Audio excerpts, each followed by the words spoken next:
Hello, everybody. Techstack here. Looking for my music. It's nowhere to be found, so I will start it up again. We need to get the second GUI going. And in order to achieve that, we need this list.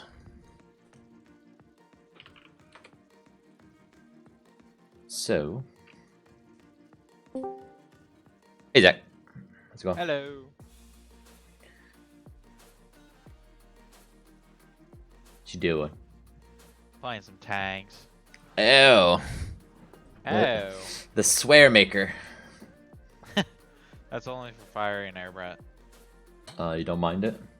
Nope. Come on, YouTube, pick up that I'm actually streaming. Por favor. There we go. Okay. So earlier we got this list here. We need to use this list in the... Hey, over 9,000 nukes. Welcome.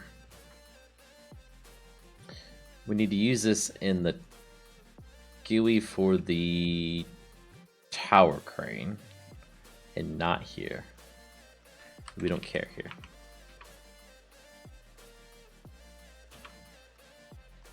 So in the GUI for the tower crane,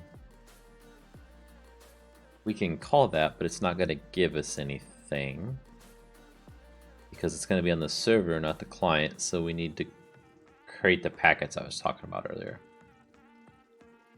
And those packets are going to have a list of everything. I only call it the, let's see if YouTube will see if I'm streaming. Did I miss anything? No, I literally just started streaming and was making sure it was working. So you're good. You haven't missed a thing. So block blueprint save to server. So we need to go one for the towards the client, and that needs to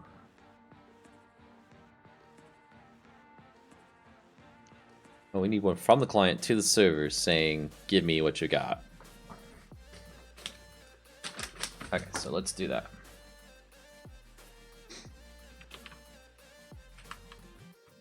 To server.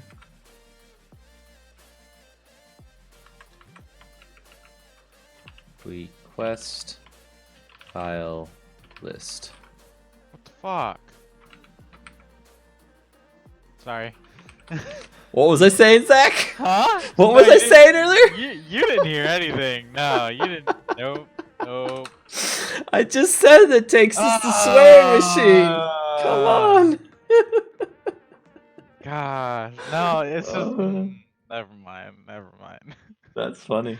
I normally never swear. It's just that one time I shot at an enemy and it hits my teammate who's next to the enemy, which is that's just wonderful. I thought they made it so you couldn't hurt your teammates. No, that is no. You can definitely hurt your teammates. Vari was saying something about that. Maybe it's when you're an arty or something.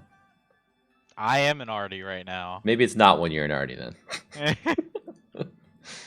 But seriously, I remember him saying something about they changed it so like you couldn't accidentally, or maybe you can still hurt them, but it doesn't charge you for it. Yeah. I really don't remember. Hey Tater. Hello. What you up to? Not much. Tatering around. What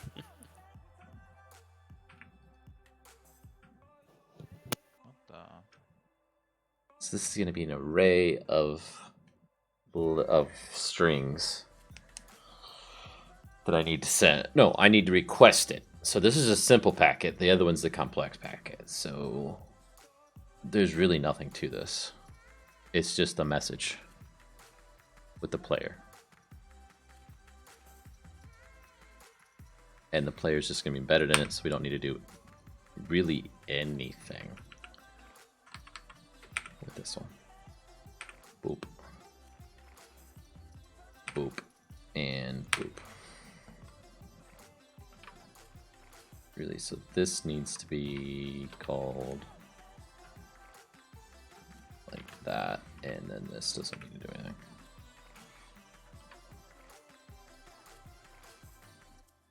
handler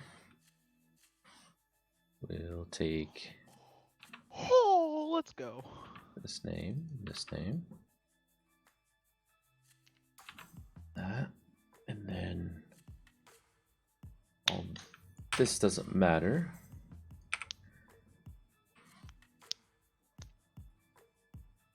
And then we'll call, and down here, send packet back to client with requested information.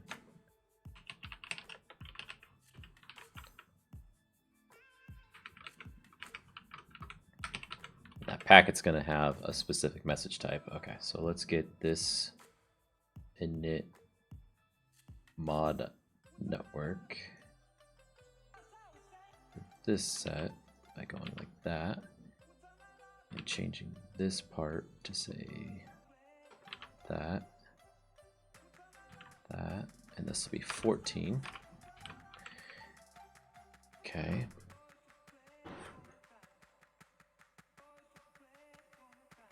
And then we're going to do one more packet like this. That's the other direction. So this will be a 2-client one. So copy the 2-client one.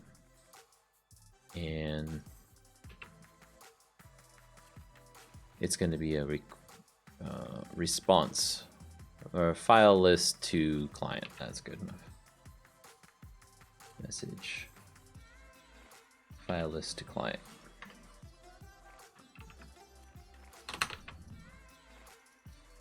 Okay.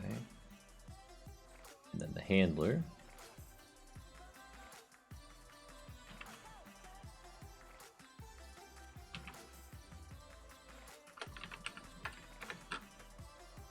And file list to client. Okay, it's not going to have any of that. All these are going to change.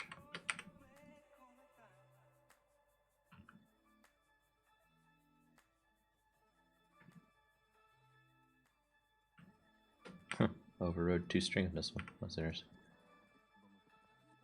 Pull that out. Pull this out. And this.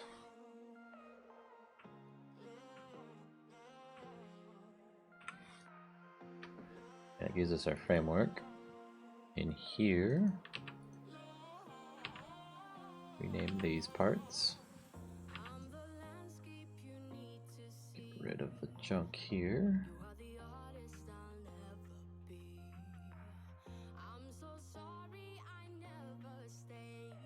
Down through there.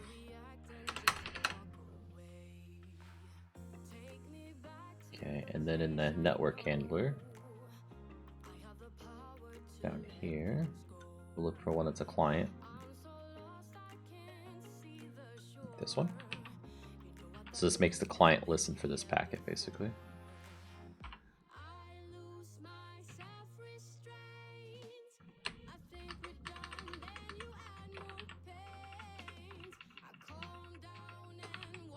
There we go.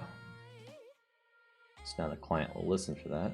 And where we air it off here. Okay, so this is just because I haven't defined what the structure looks like. And the structure is going to be several strings in this one. So public, it's going to be a list of strings actually, right? Because we're going to get that list from the server and send it to the client. Maybe the list of players as well.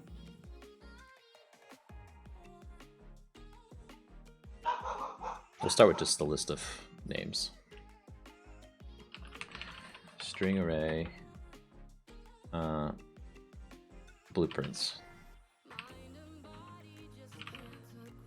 Okay, and this will be a string array of blueprints.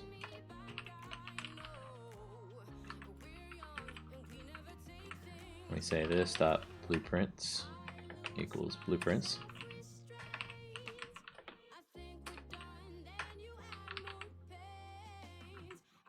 And then this is where we need to get our code from earlier where we saved a string and wrote it to a character thing. I can't remember what it's called, a character thing.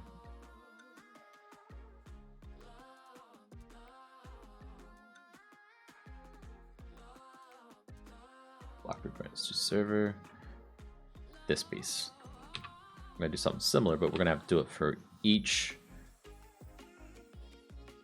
of these, basically. Oops, and we want to go here. So this is in from bytes.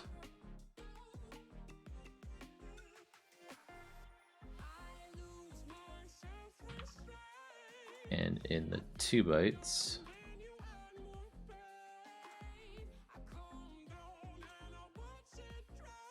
we do those.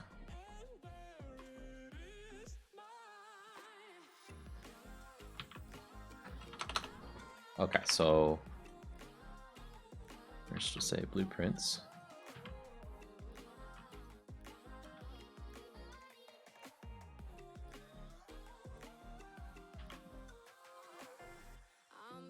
It's not the length, it's going to be dot size.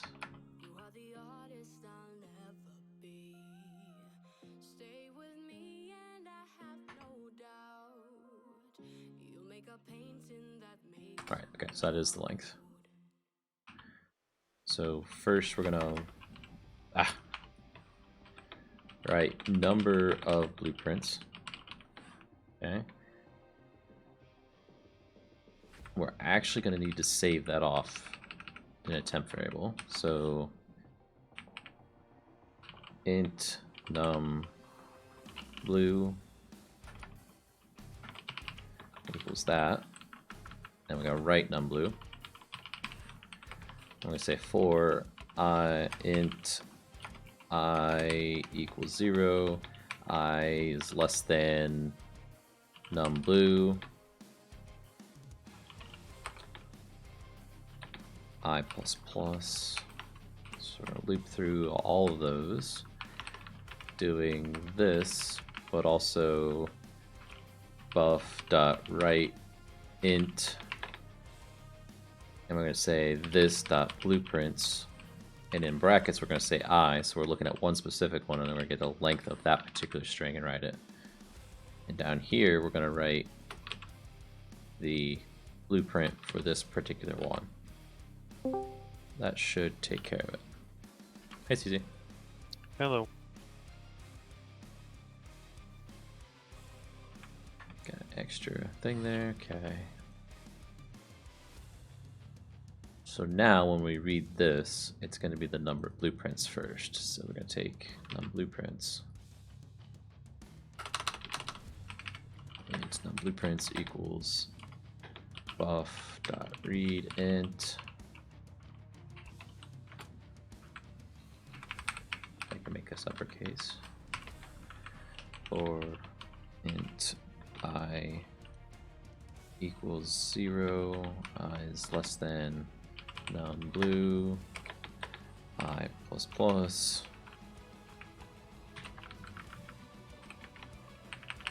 And for each one of those, we're going to read the length, and the length goes in there, and we're going to get blueprints, but we're going to say I. And that should get us our list of blueprints on the client. Now we need to do something with that list, is the next thing. Now it'll be done over here. Save blueprint list to static block blueprint utility.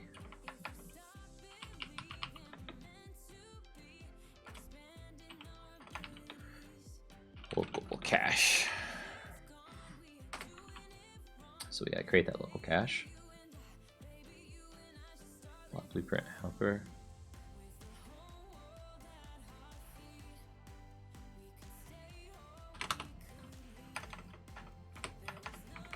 Come on.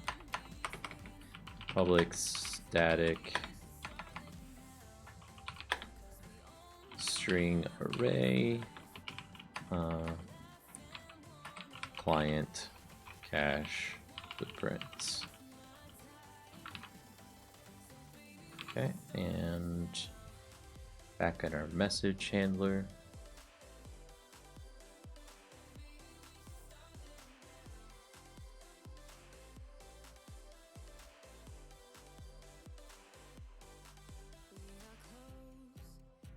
say block blue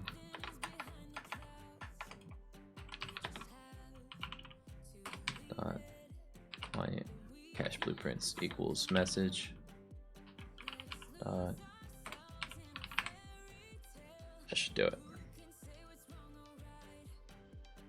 Yep. Okay, so then on the request to the server in its handler, we can now say block blueprint helper dot get block blueprint list. Okay, and that's going to be network dot send mod network dot simple network wrapper dot send to a specific player. So then we do a new message. But that message is going to be a specific type of message, and we're just going to say that's an entity player MP. That's an entity player MP. So we're just going to send it to this guy. We really can get rid of all of that because it's not needed. We're not doing anything else with it. Should always have a player that sent this message to us. Message.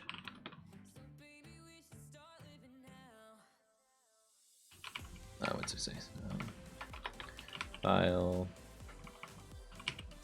list to server, and that takes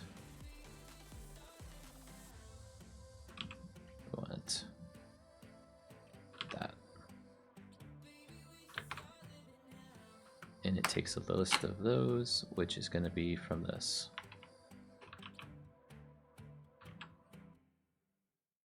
Ta-da.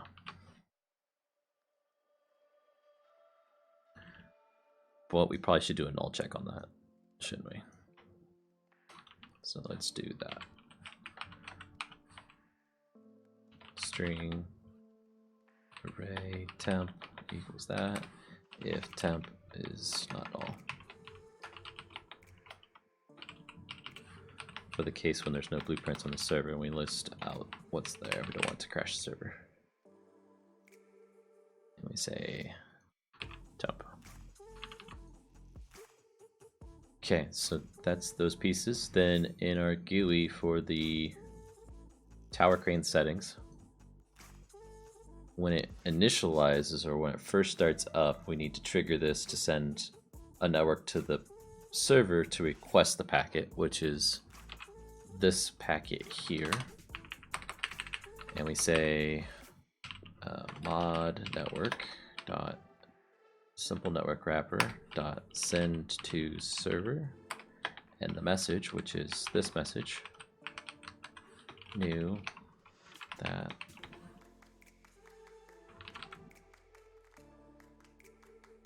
so as soon as this tower crane settings gets opened, it's going to try and find it, or it's going to say, hey server, give me your list of files. Server's going to give the list of files in a separate packet, save it on the local cache of the client, and then we can use that to draw that list on the screen. So down here, let's do, for now I'm just going to do a log helper because we'll figure out how to draw it on the screen in a second. Log helper dot info, and we're going to say block blueprint helper dot client cache. Let's say that to a string array temp equals that.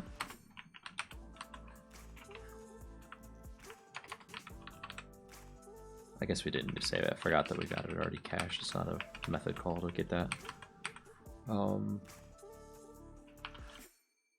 For int I equals 0, I is less than that dot length, I plus plus, and now we can take that in here with I, so we get a specific instance of it in the array. Let's try it.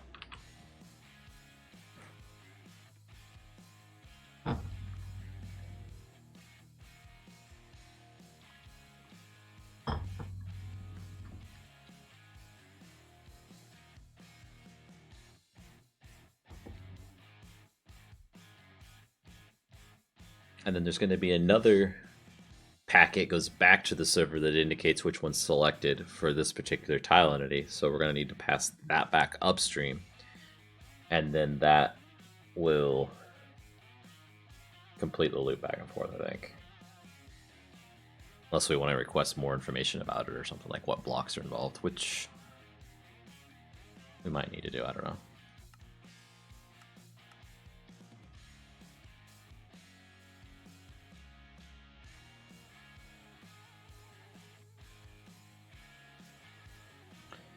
Okay, so we need a tower crane.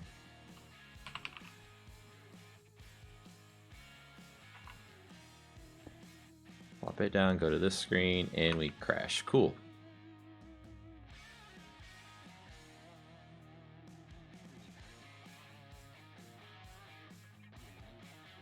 Okay, so we're trying to do it before it's instantiated, so it's probably still null. So if this equals null, it's not equal null, then we can loop through it. Try again.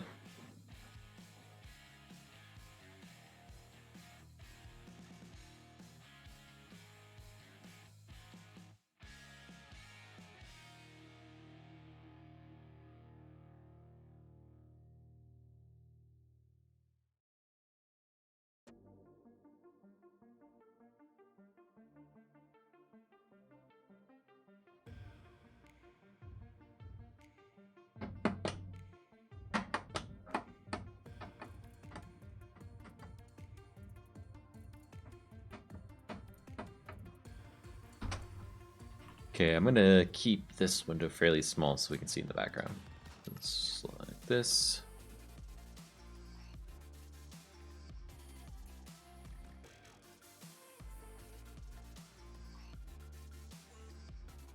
Select. And what do we got? A crash, but that's the tower crane crashing it after it tries to go out of bounds, yeah.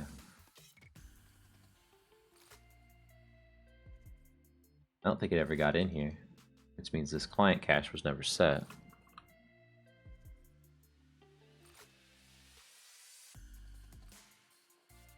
This means this message was never received.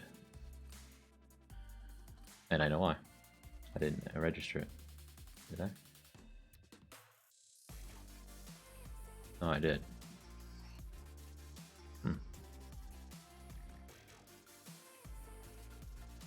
Okay, well, let's debug it. We got several requests back and forth, so we need to find the message file list to client in here. So let me know when this occurs, and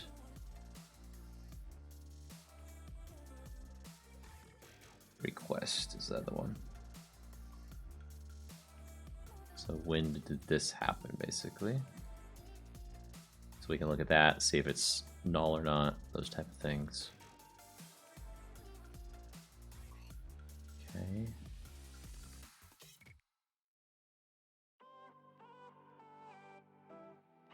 It does there it is.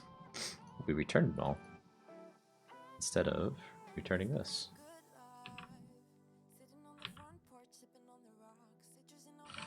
Do it like that. That was probably the whole bug right there.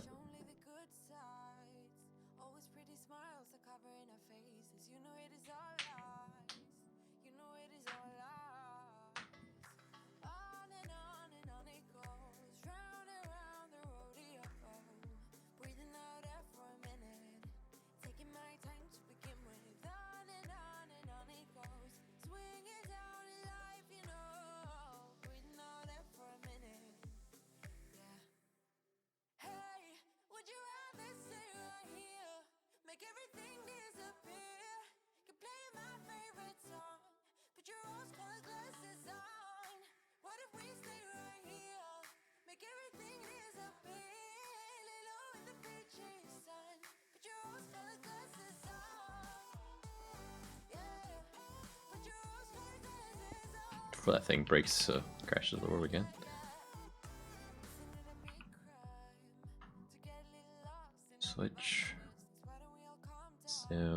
what is temp now? It's got the 2 blueprints.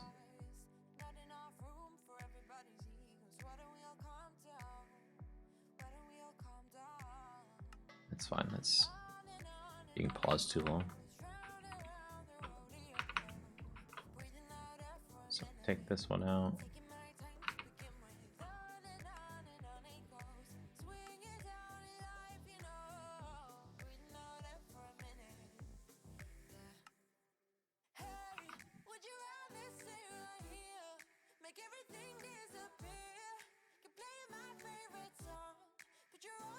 So it was null. This is in the message list to client, and it was null. Really?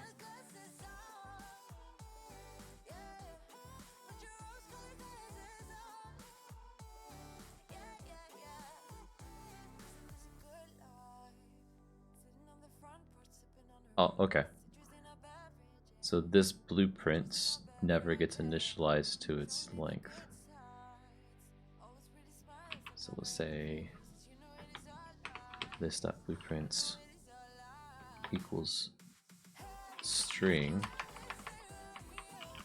is string of num blue size.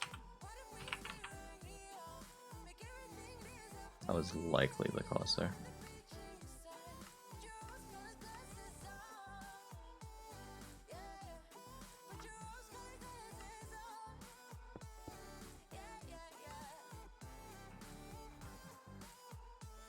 Okay, our message is not null, and it has a list of 2 blueprints. So let's remove this bookmark or breakpoint.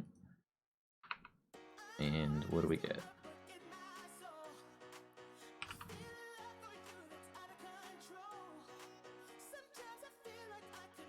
Gotta crash again. That's a tower crane crashing it though. But prior to that, look right there, we've got the 2 blueprints. Assuming that was on the network message received or in the drawing on the screen. So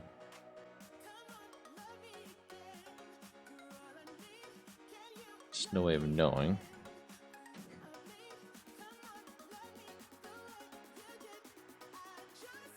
Let's go back to this mode and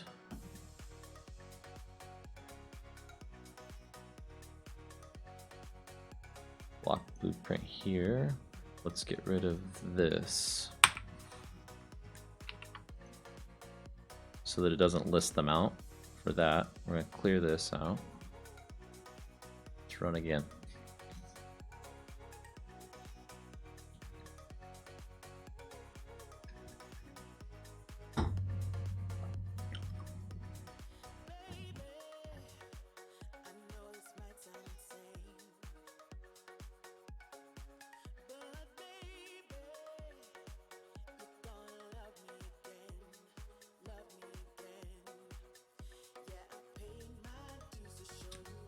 Hello, Reaper.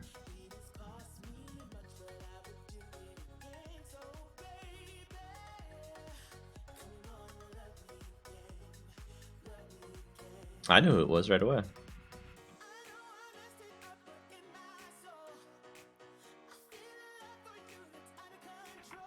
Oh, no. Open the world, it's going to crash repeatedly. So I got to open a different world. Dang it.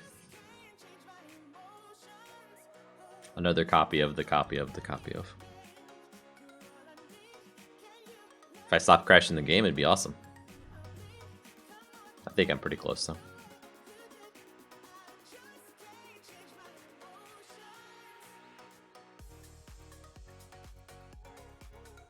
Reaper, I know you like tanks. I think someone else in the Discord here is playing tanks.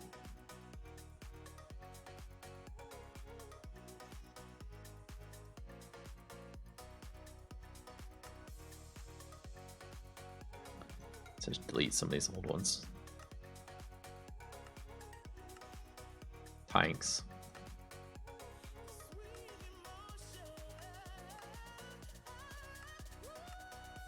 I will not be playing tanks.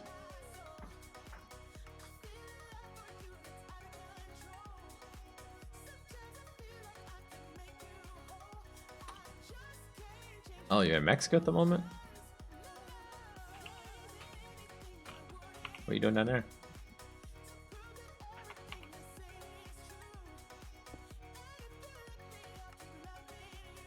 It didn't crash. That's cool.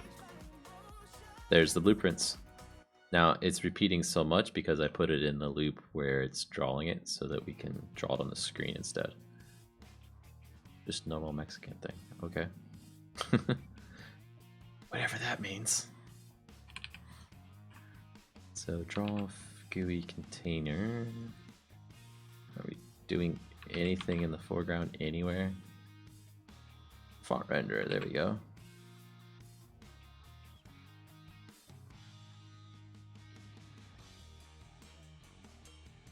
Riding giant iguana donut.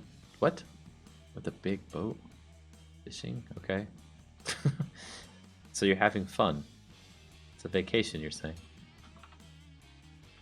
Heat strokes?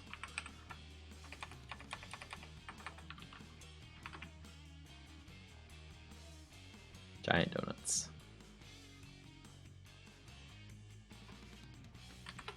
Oh, Zach, what was the thing that we said the other day we needed Reaper to translate? Oh. Well, I know. Reaper, we need you to translate She's a Big Girl to Spanish for us. That song.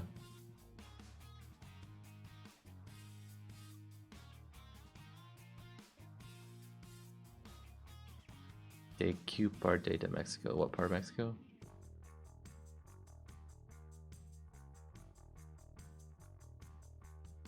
Too many. Oh. Pretty far from the hurricane, right?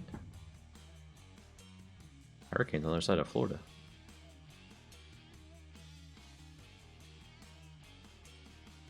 So that should be the font color and the position. So we'll tweak the position as needed. But the position's also going to need to go down each time. So we'll say 5 as a plus, and we'll say 5, let's say 7 times I. So for each one, it'll go down 7 more. But we'll start at 5. There we go. We listed them out on screen. Now, how do we just tell it a font size? So it's kind of a big font. How do we make them selectable? Make them buttons instead? That would be better. Tech. Ella's in Chicha Grande. Porque Targa Chingo lyrics. Porque Targa Chingo.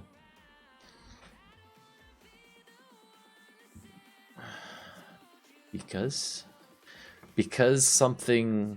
I don't know. I don't know Spanish enough. I'm assuming that's the big girl stuff. She's a big girl. I can't think of the lyrics now. Even in English.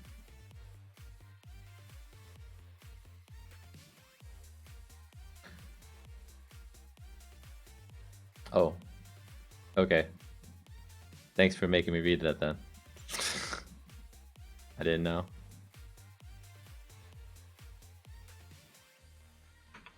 This dot font renderer dot size font height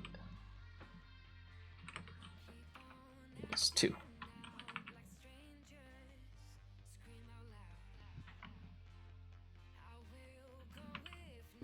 Oh, getting ghetto. Okay.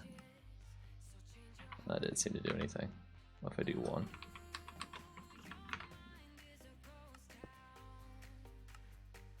Doesn't seem to do anything. Those file names are ridiculous. We need to get the UUID out of there.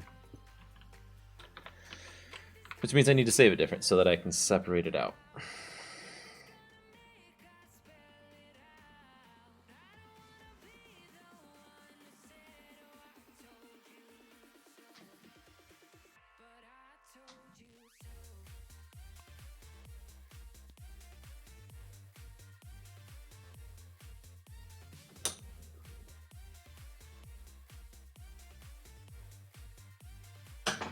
Well, they need to be on buttons anyway, so we can click them.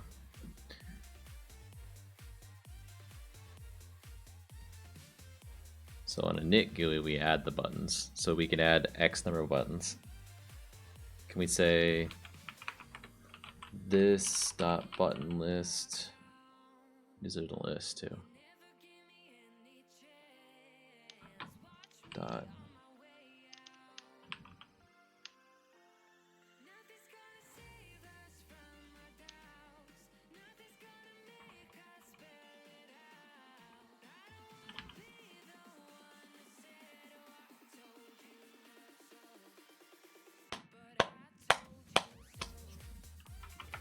I want to change the text on a button dynamically from the list. I mean, we're going to have the index of it probably. Could be 0 plus 1.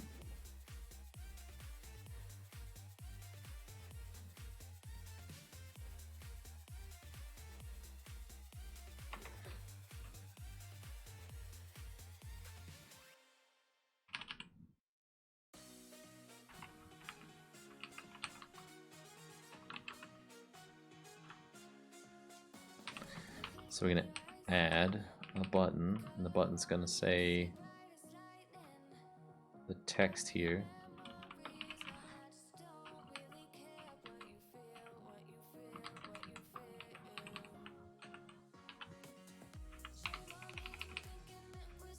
Crane button inventory.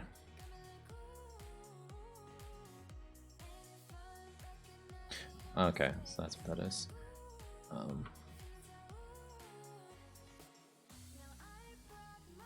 Yeah, GUI work is so much fun.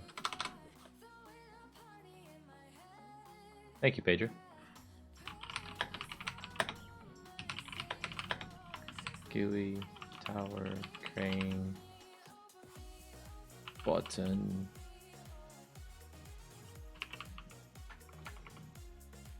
BP1 equals 2.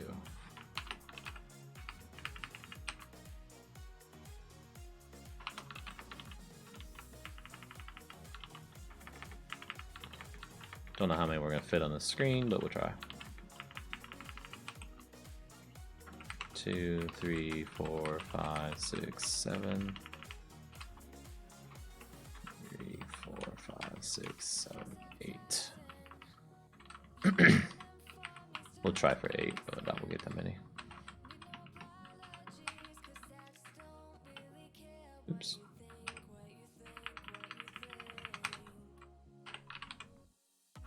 My numlock must be off. There we go. Stop it. I don't want you to terminate. I want you to stay running forever. There we go. You still gotta terminate. Crap. GUI, tower, crane.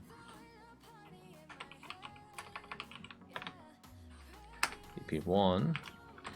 The Y is gonna go down by, let's say, 10 more? I don't know. Oh, we're setting them 20 high, so another 20. 22.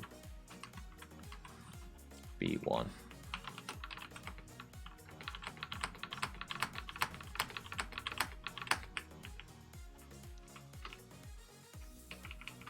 Two.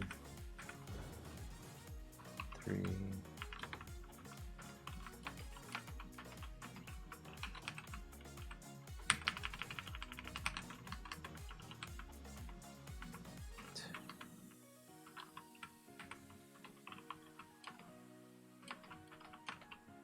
Okay.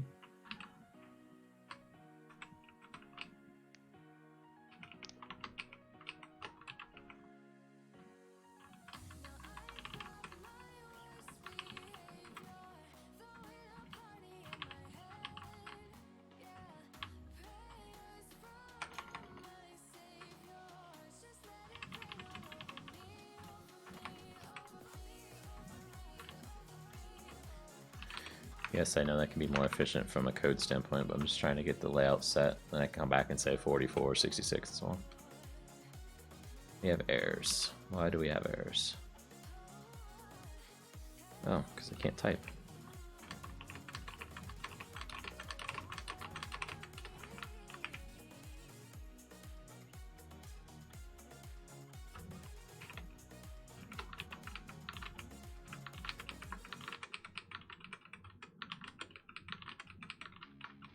Also fully aware this could have been a list or a loop.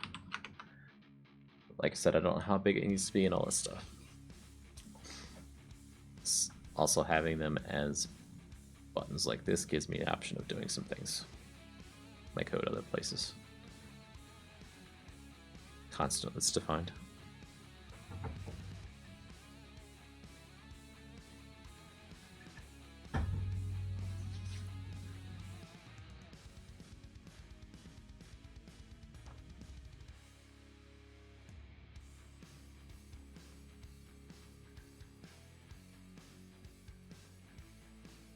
Have some stars.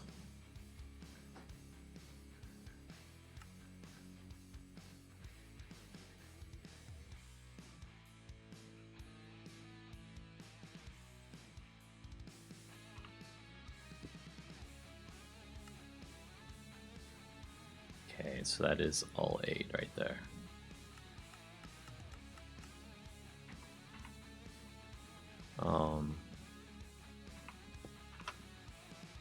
So 8 will fit. However, the X position's way off from where it needs to be.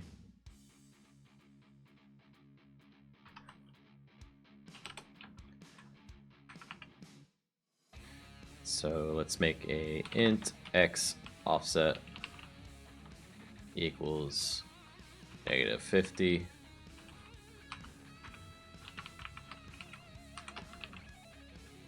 And add that in here.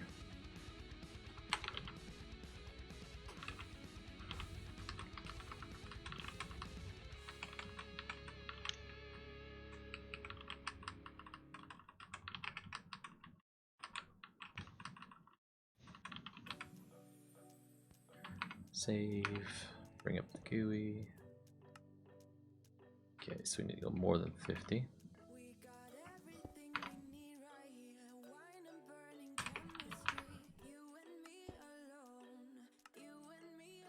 It's not a bad position, maybe a couple more. 52. There we go. Okay. Now the top one can be bumped up some. So are we setting a width on these? Probably are, that 20, right? So let's set int btn width equals 100.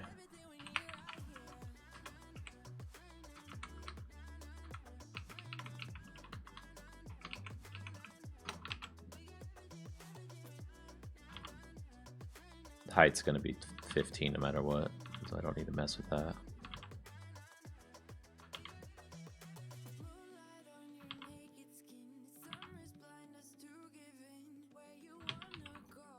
Okay, go into it again. Interesting. I did the wrong thing, didn't I? We want it to be the 15 number, because that'd be the width. The other one was the height.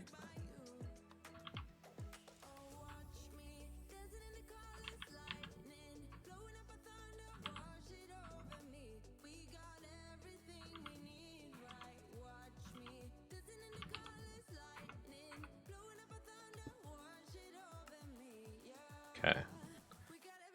Now we're getting somewhere.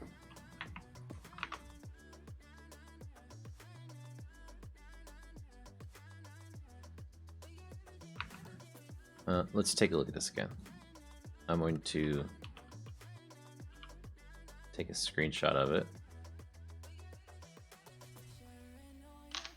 And okay, so what do I need to do this? We need these to be wider, right? So this should take up to almost here. This button can be wider, say back or something like that. These black lines can be gone. We need buttons on this side that basically scroll for us with an up arrow and a down arrow, so we can scroll through this list. And then when we pick one of these, it does some action. that action would be setting that blueprint, right? And then we'll be basically setting an index for these. And whenever we scroll up and down, we need to change what the labels are on these buttons and change an index. And then we'll take that index plus whatever the button's index is to figure out which one they actually clicked.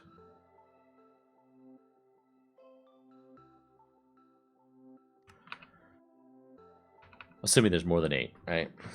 If there's only 8, we don't need to worry about any of that stuff, but eventually there will be more than 8. So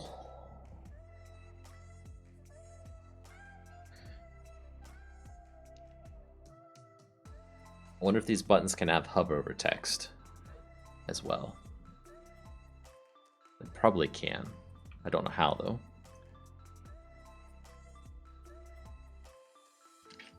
So let's try this first. So we've got all these buttons. Can we, in whatever method, update what the text goes onto those? Because this is not going to get called during the main. This is a NIT GUI. It only gets called once when you first open it up or if you resize your window. So like now, it's not getting called unless this resizes. So like now it's not being reran. So when that packet comes in, we won't be able to update these unless we call somewhere else to update it. So Drew GUI back on there. Can we do it there?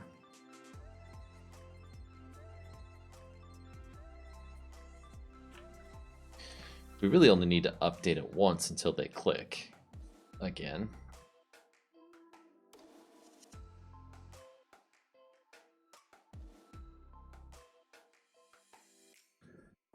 Tooltip shift through the class definitions. Okay, yeah, I figured it was probably there.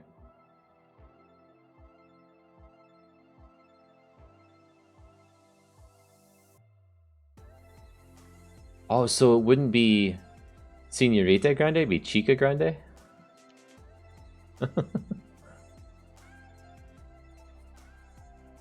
Eres una chica grande. ¿Por qué has comido demasiado? And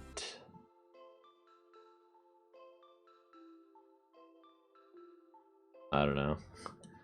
I can't remember the lyrics myself in English, so I'll have to look through them again. That's good to hear that the buttons can have tooltips, because what I'm thinking is maybe we can strip off the UUID on the buttons file or the file name, but on the tooltip put who created it, right? So you can still see it when you hover over it.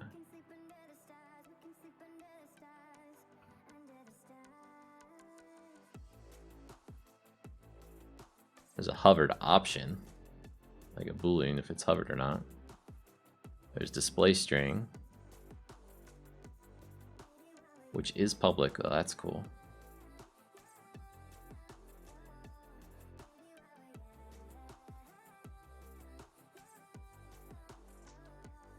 Release pressed is over. We can figure out if they're over it. Button foreground. There's no tooltip on the class.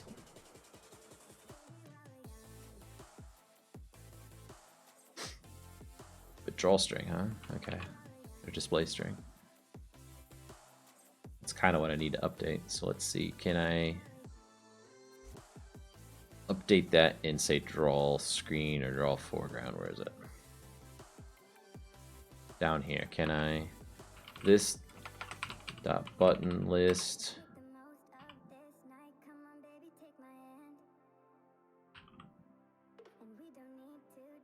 get I display screen string equals whatever text this is.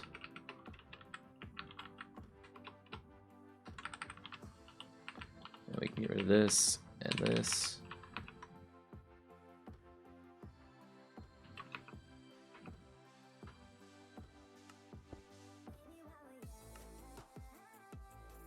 Okay, I did it for that one. Oh, right, okay. So we want to do get +1.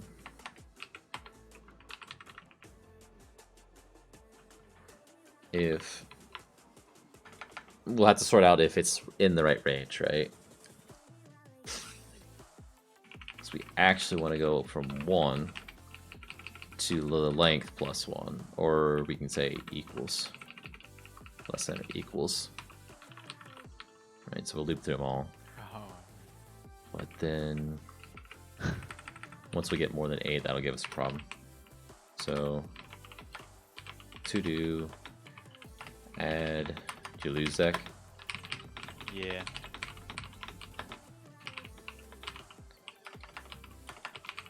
That's just the way tank is. Mm-hmm. You win some, you lose some.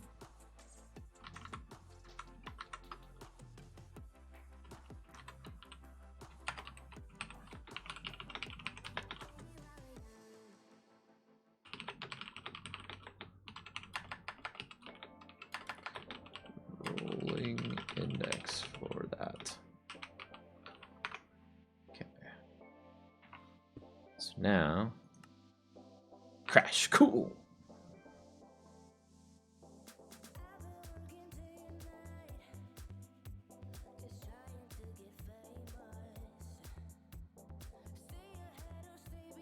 Index added range 2.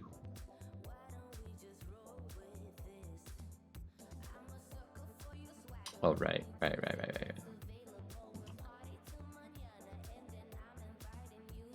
using that same index everywhere, so we got to do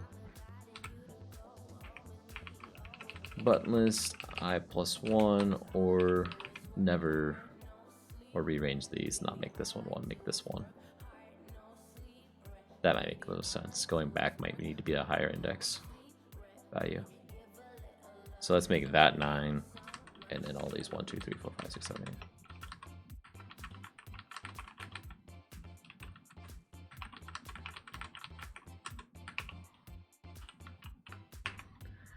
Then if I go back, we can say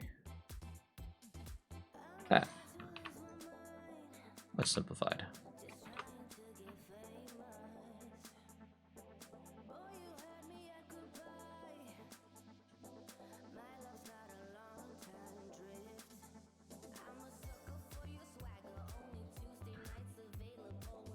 Also can look at that particular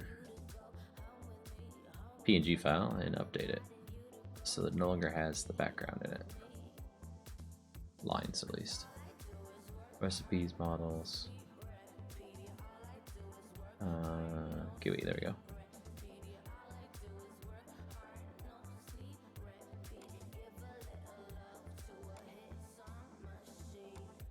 There we go, that one. So open with system editor. It should open in Photoshop.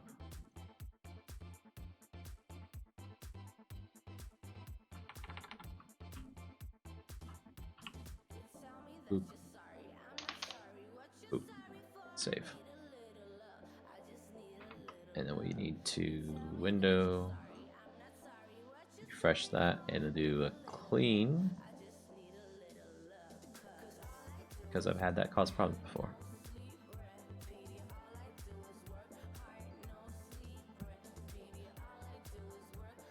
Let's finish building out here.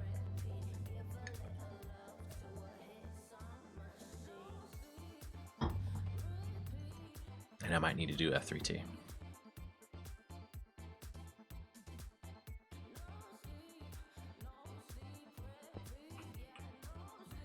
F3T.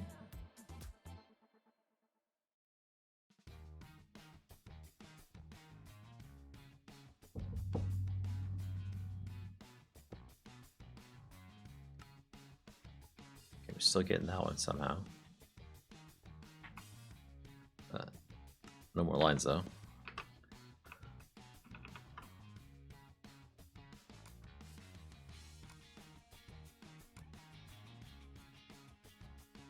Starting at I, which is 0. Okay, we'll just do this. That should make an index. higher.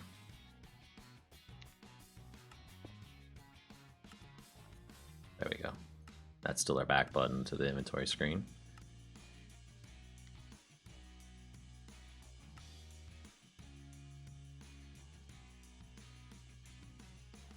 Oh, did I leave it open too long? Yeah.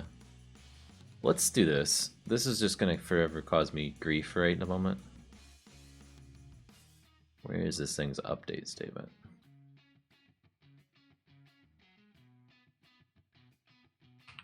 Return. Really? I can't just do a return. I have to do a break. No.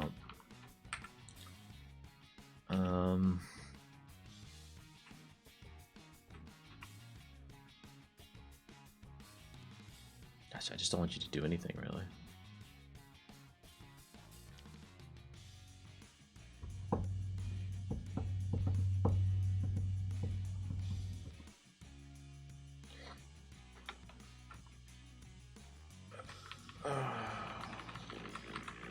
And true equals false.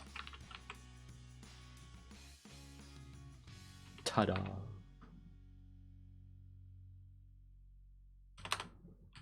To do remove the true false later. Hopefully that'll make it so we can just leave it running. It won't actually move around anymore, but that's part of the problem. It's crashing it out.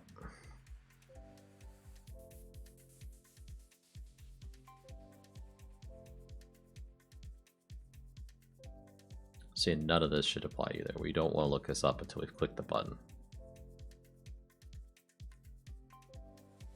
Sent the packet across, blah, blah, blah.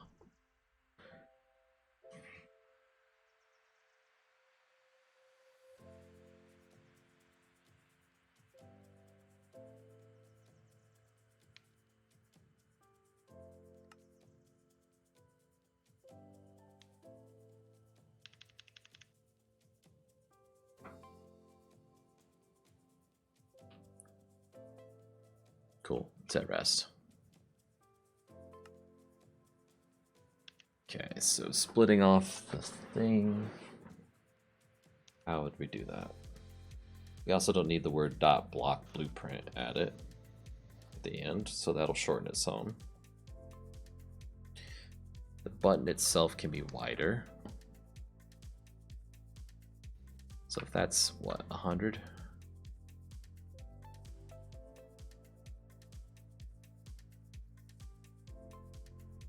If we did 2.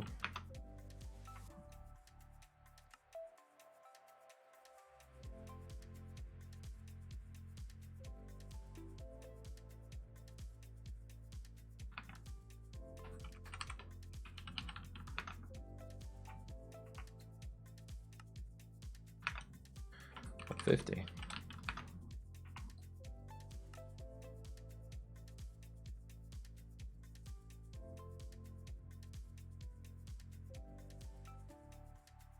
Okay.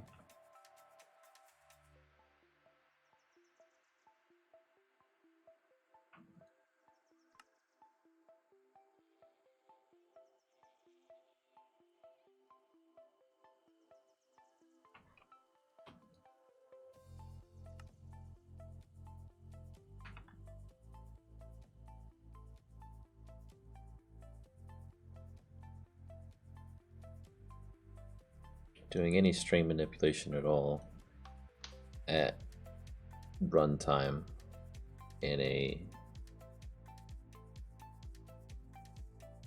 foreground loop like this or a FPS based loop is not going to be very performant. So we would like to have that sent to us separate. Maybe we have multiple array caches on the client and let the server parse it all out for us when it's requested. That would make sense.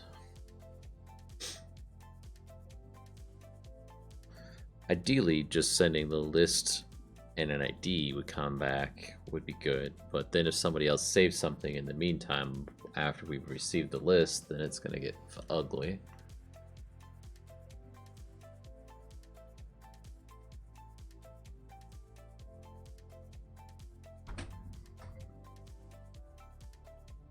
Okay, so what will we want? Let's go here.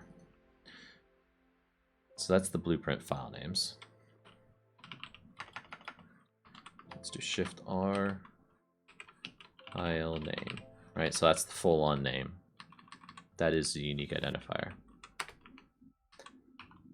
That means we have that, we have this, blueprints owner,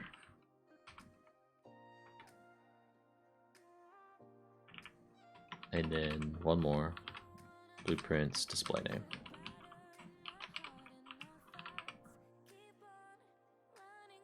Okay, so did it not update this? It didn't.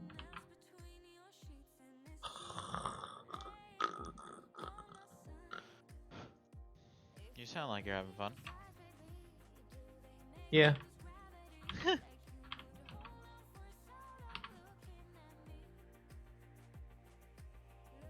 I used a feature that should have updated it everywhere, and it didn't update it everywhere, so.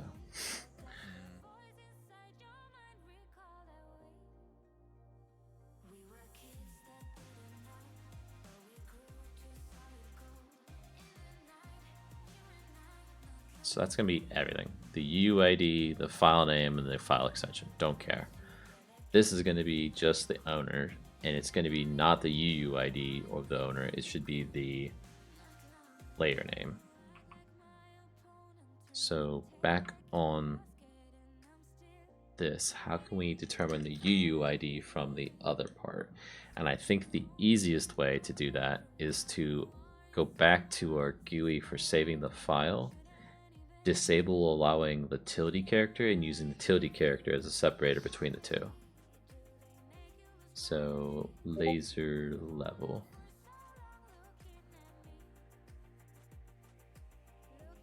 Yeah, we don't have tilde disabled. We will disable tilde. So no one can use that in their file name. Then when we save it in this one, instead of using a dash in the file name,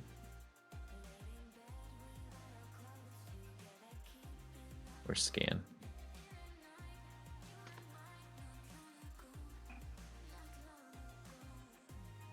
Oh no, okay. So when we scan it is column hierarchy is back here. So we'll just embed a tilde there. And then does this allow dot?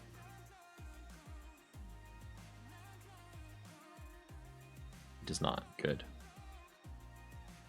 So we can split it up based on that.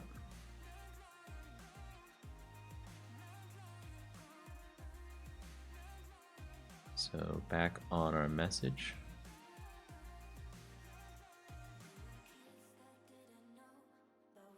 Message blueprint, list the client. Okay, so we have another one, public string, which would be owners, and public string display. Okay, and we're going to do the same basic thing for these.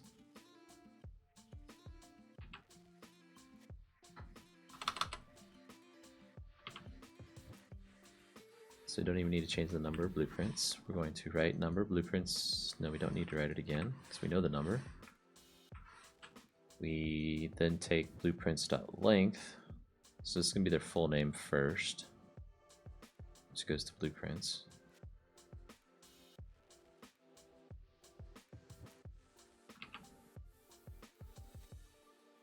Oh, yeah.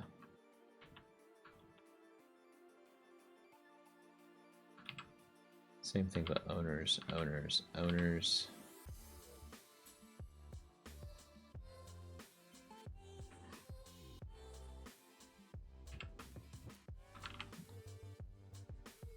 This doesn't have to be a super efficient packet because it's not going to be sent all the time. It's just when someone opens the GUI.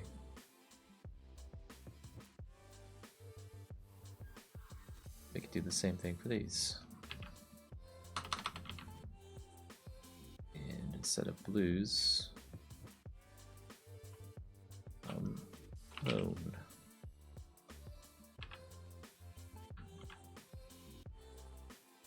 I lost my place. Okay. And we say owners equals that, and owners equals that.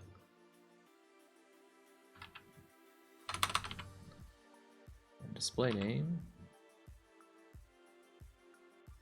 DSP AY.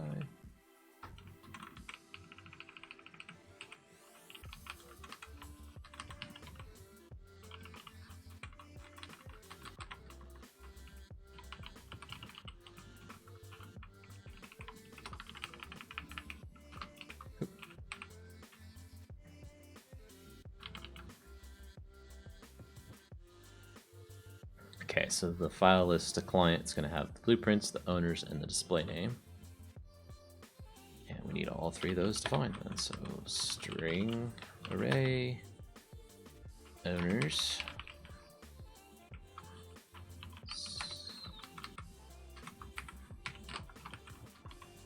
string array display name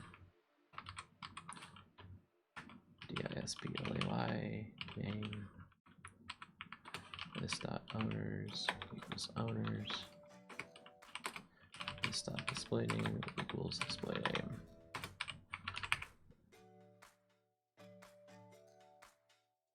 Okay.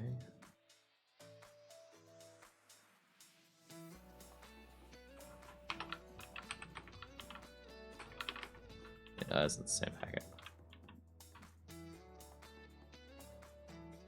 There it is.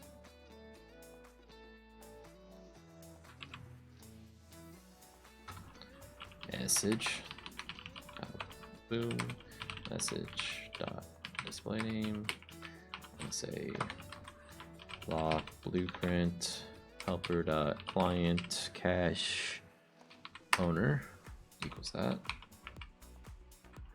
and block blueprint client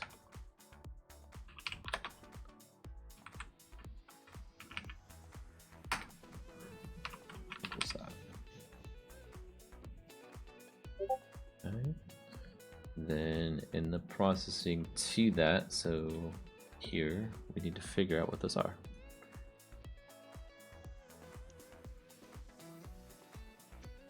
So with temp we can do that.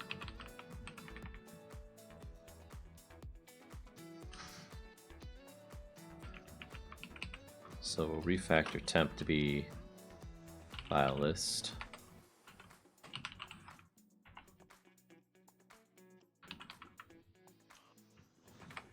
And say string array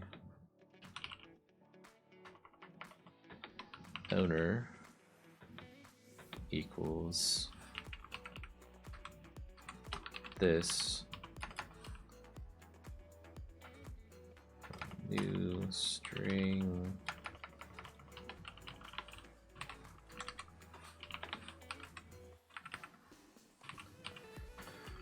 with the same length dot length.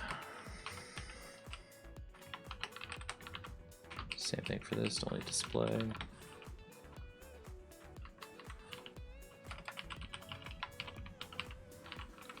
Okay, and then we'll go for I int I equals 0, I is less than that. Oh, whoa.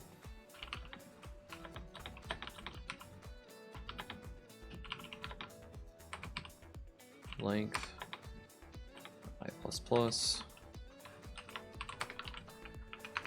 And in here we're going to say owner dot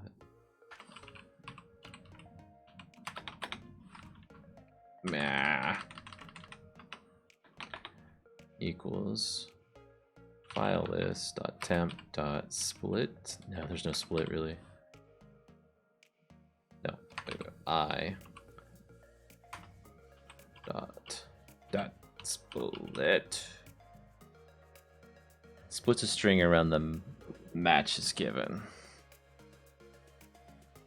String boo colon and foo would give us what we're after.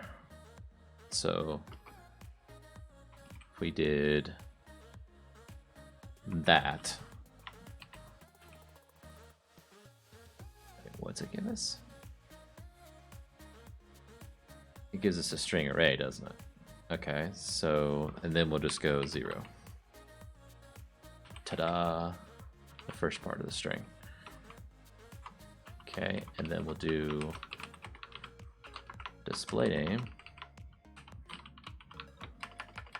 Display name equals the second part of that dot split with a regular expression for dot, and we'll get the second part of that.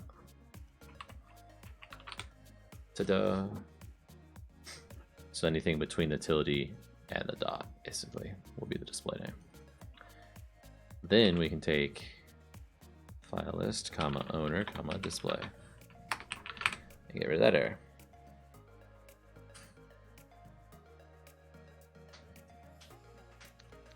So now in theory we should have all 3 pieces.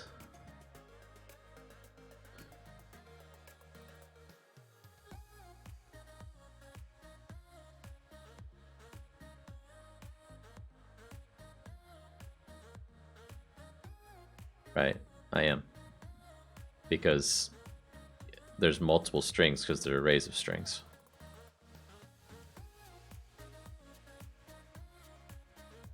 So when there's 2 files, there'll be 2 in there, and for each of those files, I need to split it.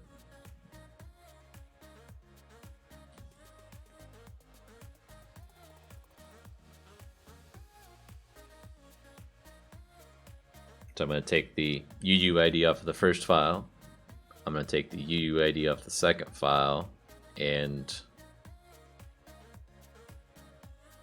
also the extension off of that file, and get the display names, just the middle bit there. What I didn't do is convert from a string UUID into a player's UUID, like the player's name. So I'll have to look up how to do that, but for now, it can be an owner at the moment, or a UUID as the owner. It is a lot of strings, and it's a lot of splitting, but it's only going to occur when someone requests the file list on the server side. I don't know of a better way of getting around it short of reading through the files and storing that information in the files, and that's reading off a disk, which is probably just as slow, if not slower.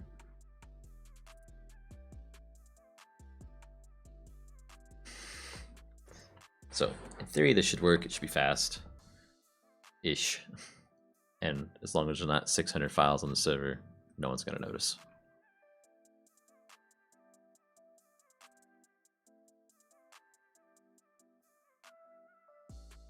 I need to add a to-do here. To-do.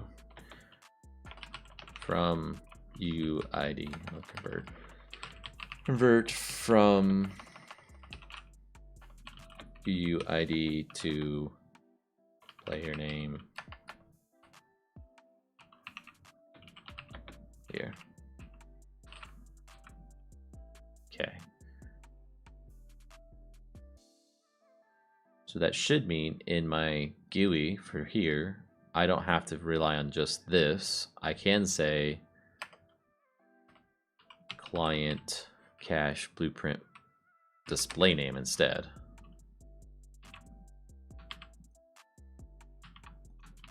Right? And then that should work.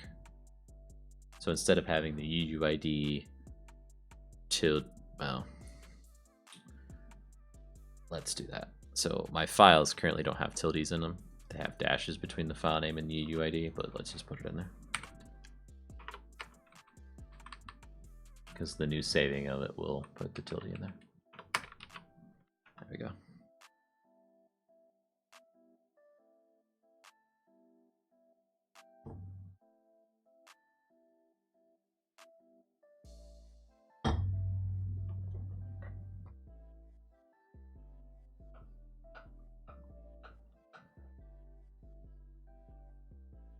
Boop, boop.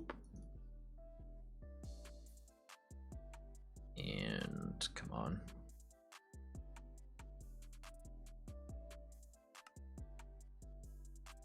Cool, something broke. Array index out of bounds. This is on feature task. Blah, blah, blah. My message just says server.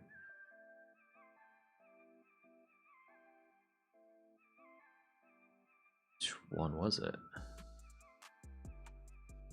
Should be splitting at the utility.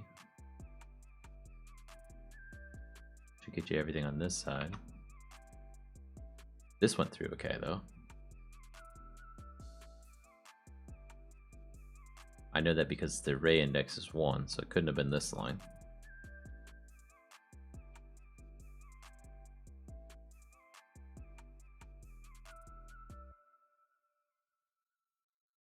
Splitting it on utility should work.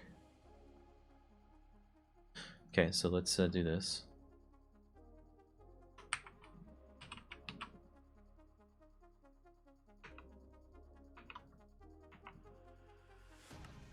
Okay, so it's the dot blueprint I didn't like. Why is that? So dots. We should be able to take that list and then do the regex on it. Dot. Oh, maybe because it's a regex, there's some special character I need to do. And we actually want before the index, so it should be 0. Before the dot.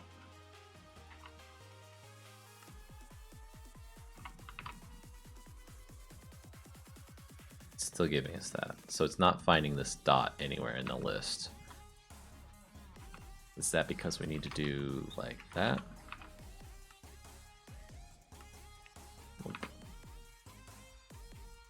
That is special regex selector. Yeah, that's what I'm trying to figure out. How would you tell it to use the actual dot then in the regex? Regex look for dot. That's gonna be a hard one to even search for on the internet, right? Dot. A period. Every single sentence is gonna have a period. Crap. The backslash, the caret, the dollar sign, and period or dot. Bar.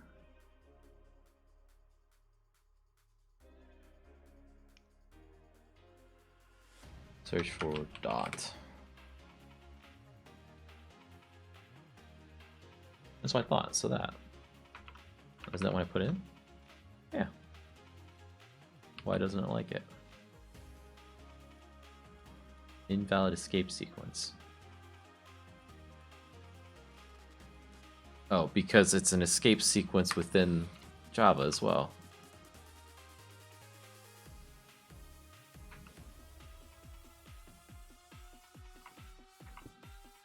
Let's just try it again. Cool. Your timing was good. 30, maybe 10 seconds earlier, and I would have been able to use it. I already found it, but thank you. So my blueprint. Now it's got list twice, so this is where the hover text would come in, right? So can we do that? Can we hover text something on here in these? And we can. I know we can. In this window, we can have hover text because I've done it on my assembly table. But how is the question? Render hover tooltip. It's based on region. Oh. Okay. First, before we get into that, let's take a look at this. Looks like it's rescaling pretty appropriately. Yeah. These should be blank and disabled if there's nothing in them. So let's deal with that as well. Laser level, tower crane settings, this one.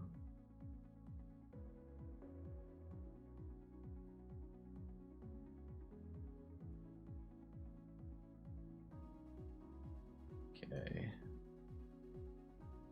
So if this is that, then we need to... They should start disabled, shouldn't they? With no text on them. That'll solve the whole problem. They start disabled.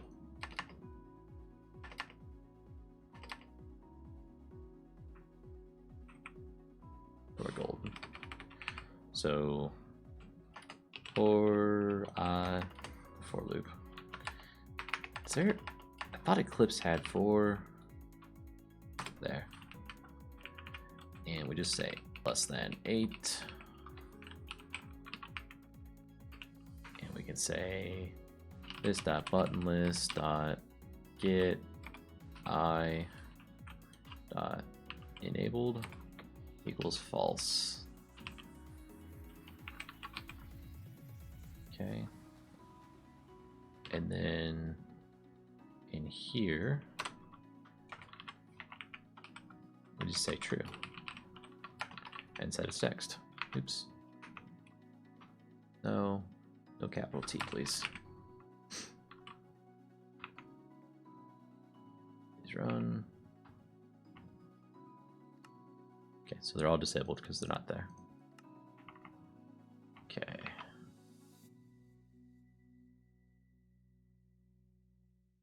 Now, figuring out the regions on the screen, and then if we start moving things around, it gets more difficult. So 44, 66, 88, 100? Oh, 102, right?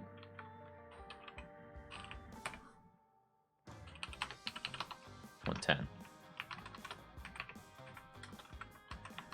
And then 132. 154. 176. There's a mouse, is mouse over from the button class, and render tooltips from the GUI screen. Okay, I think I get what you're saying. Use them in conjunction to say, are you over this button? And if you are, do this, render this tooltip, basically. That makes sense. I like that.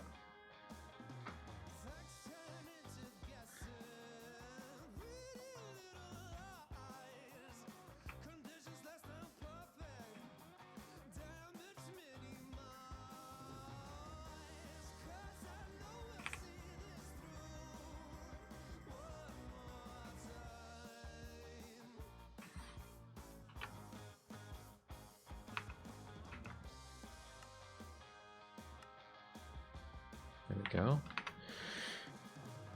Okay, so the render tooltip thing.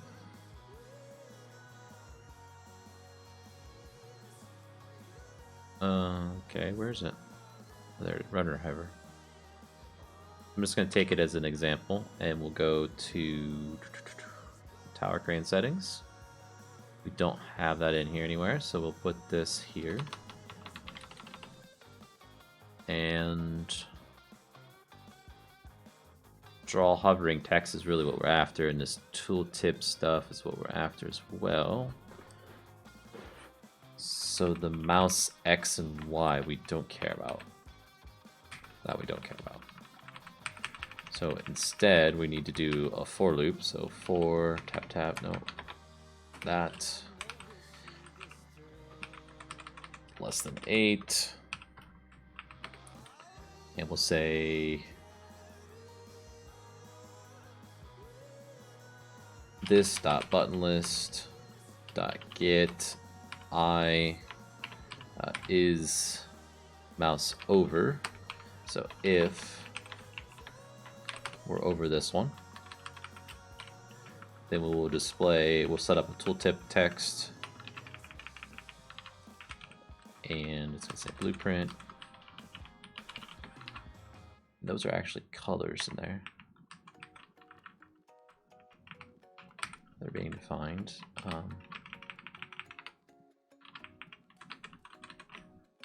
You can say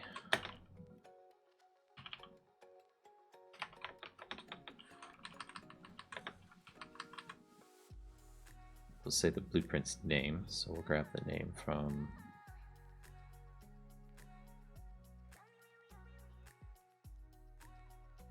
It's display name.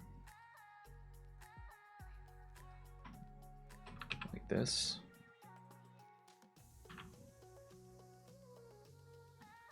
Okay, and then we're going to add whatever that color is, I don't remember. Okay, so we need to add another one that's going to be, say, owner information. Owner.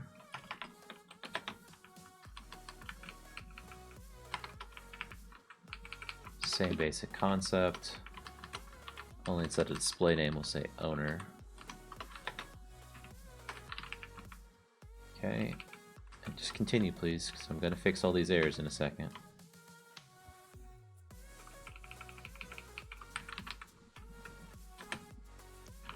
We'll do another one that's going to say the file name.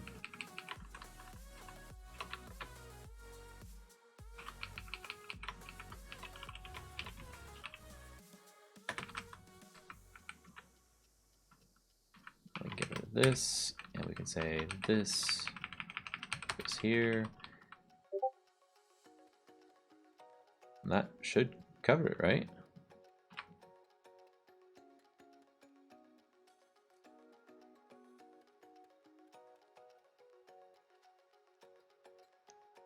Obviously, we can add additional information here as we see fit, but that's really the basics of it.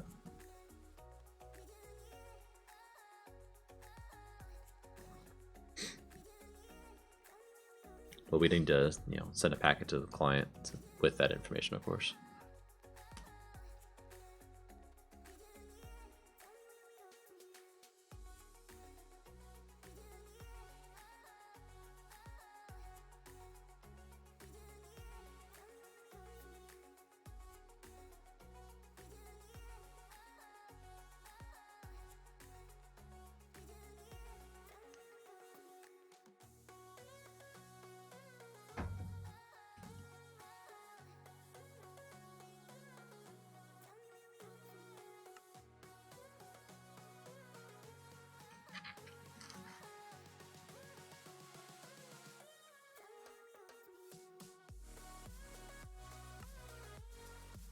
Boom.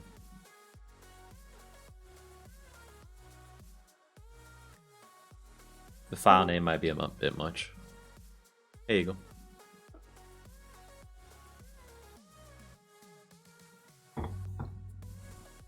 But it looks like it works, and it word wraps it even. That's cool. Now, if I can get blueprint, owner, and file name in a different color, just visually it'd make it pop better. Oh, something crashed.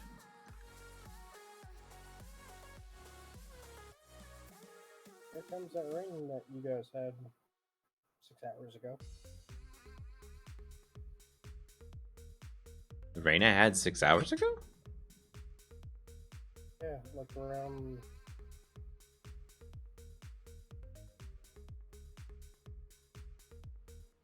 Ah, okay, I see what happened. Stop button list. Get I is enabled. We only want to do this tooltip for the enabled ones. For some reason, I was thinking you were to the west of me. I am. I'm on the other direction. Yeah, so rain usually comes from you to me, if you're west of me.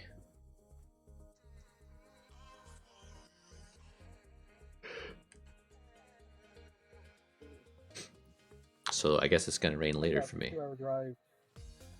That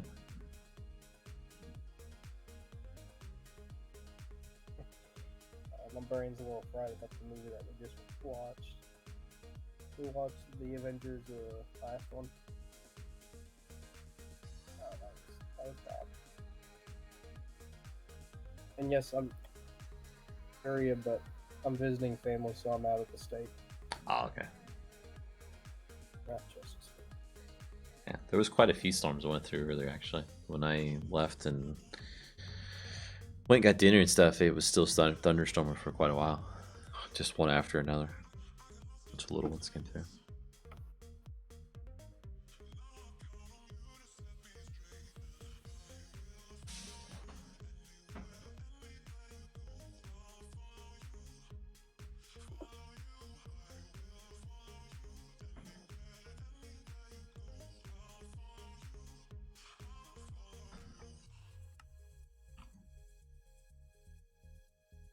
So we'll get this working. I mean, we got it working now, basically, but it's going to need buttons for scrolling up and down through the list if there's more than 8. It doesn't crash when I hover over the other ones now. Those numbers are definitely different for the file name and the owner, so it's different blueprints. Let's look at the assembly table again, because I have different colors set up for these on the assembly table. So let's see. So assembly. Excuse me. Let's grab that. So like that. Work is in white. Oh, that's what we're doing. Number of other number is in teal. The others in green. So that's white. This is teal. That's green. How do we go back to white's the problem.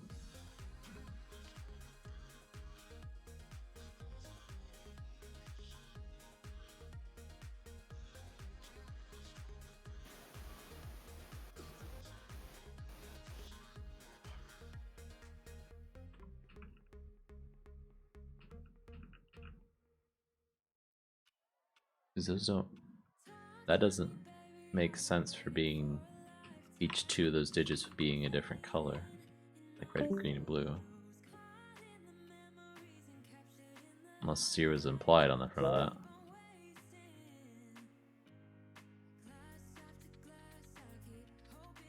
Is What's up? that not much. Oh, I only got Mine. my continuous miner.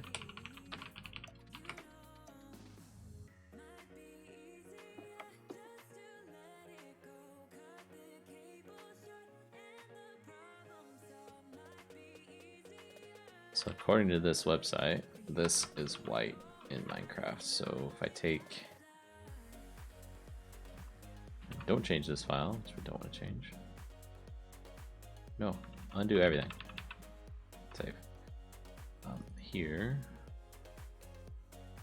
So we say that.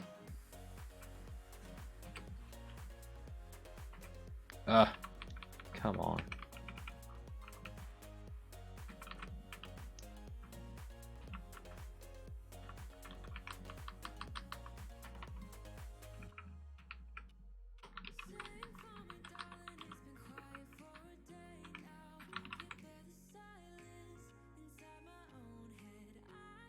And then there we put the other color.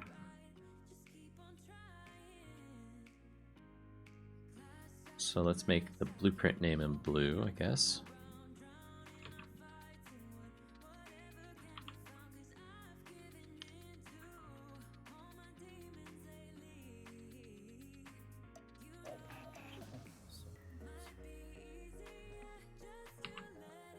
The owner in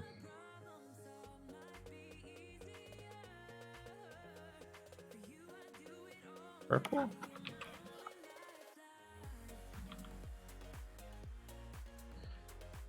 And the file name in like some color that's really not important, like a dark gray, so it almost blends in, because we don't want to emphasize that file name because it's really not important. So let's try that.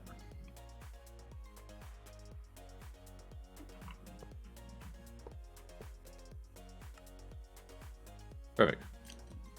That dark blue is a little hard to read though, isn't it? So maybe we should make it the light blue. 97A.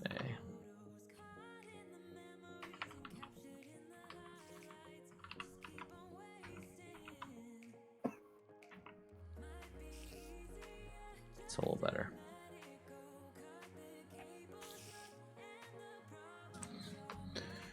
Okay, so now can I go from UUID as a string to a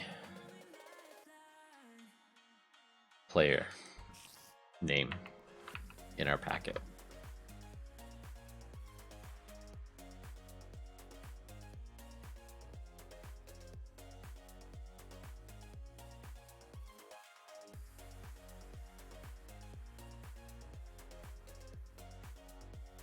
This one. So player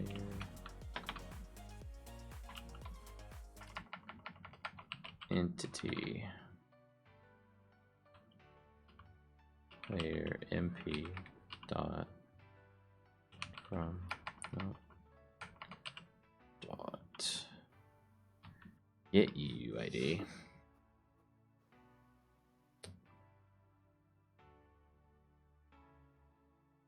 Offline UUID, which is not what we're after. We've got the UUID as a string, not a true UUID.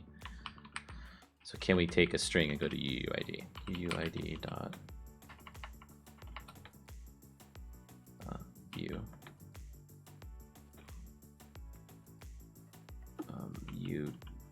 let's see, new UID. Yeah, it just goes from the bits part. That's what I thought, which are longs. So let's look at UUID's toString method and see how it works if they've got one on here. So they do. It's shifting significant bits around. Oh boy. Returns a string object representing its UUID code. The string you have to describe as follows.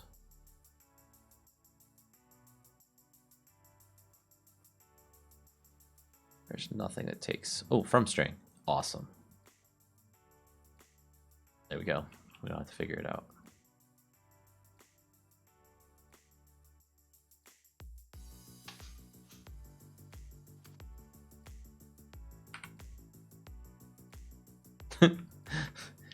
You're finding this stuff as fast as I am, man. You just have to type it after I say it. I got extra U in there, don't I? From string. Did you guys get the continuous miner? Did you ask where we put it, or how do we make it? Did you guys get it? Because I made it in the foundry and you guys don't have a generator. We smacked the assembler table 40 trillion times with a hammer. Kidding me. No, Zach put his keyboard auto hotkey thing for 1 second 1 second delay and just went on the freaking assembly table with it. It was kind of noisy. That's over like 10,000 times or something. Yeah. We found a bug on the hammer doing it too. Like he ran it to negative durability. What? Yeah. Be warned, don't run it too far under negative, because I'm afraid it could overflow the integer and then cause problems. Like crash the server kind of problems. Because I just don't know what it's going to do. Okay, so that gives us the UUID. Then with a UUID, can we look up a player name? That's the next question. So entity player. Last time I remember seeing a negative tool, it was in like alpha. It's possible. Like you just have to set negative durability on it. I'm probably not doing a check to see if it's below 0, and with him doing it at lightning speed, it probably went below 0 before it came through and realized that it should get rid of it. Probably checking 4.0 or something like that. That's my guess, but I really don't know. I didn't bother looking into it. Because like somebody would have to click 1,000 times to destroy that hammer anyway to begin with, right? So it's low. It'll happen, but it's not going to happen right away, basically what I'm saying. So we're on the server. We do ctx dot in the world. Okay. I was just going to look at the server and see if there was something right there. Get player. So you're saying world. So we could say we have the player that sent this to us, right? Or not?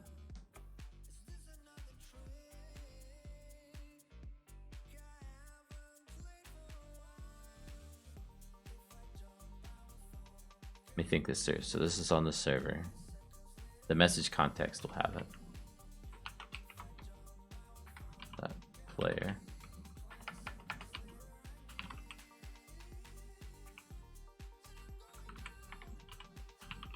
Get player.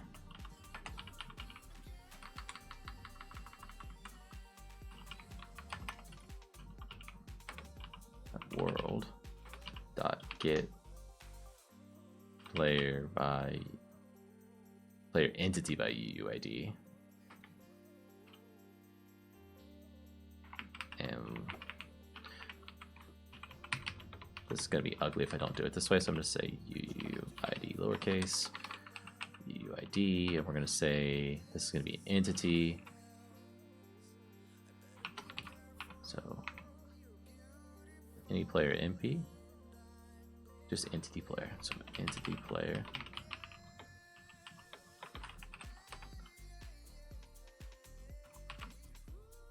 DP dot get name.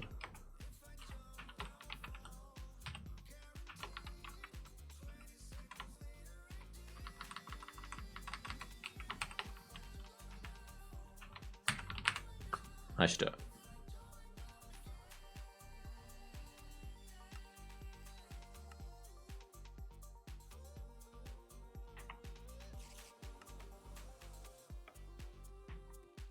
Now my cache is not being reset.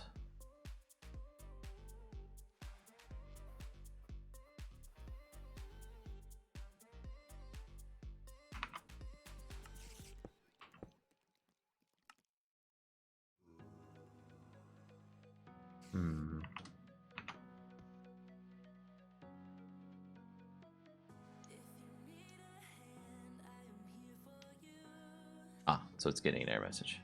Null pointer. So any player is null in this case because the UID didn't convert properly. Cool.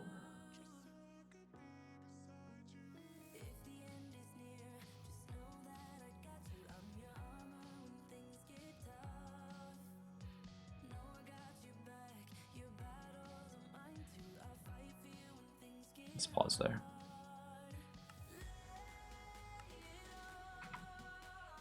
Switch.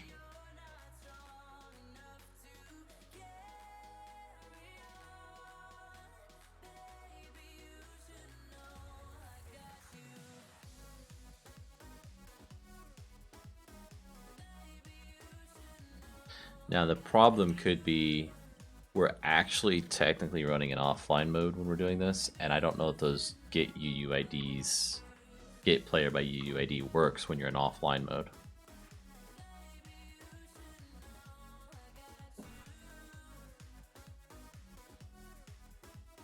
Or does the player have to be online with you for it to work also? I did ask that question earlier.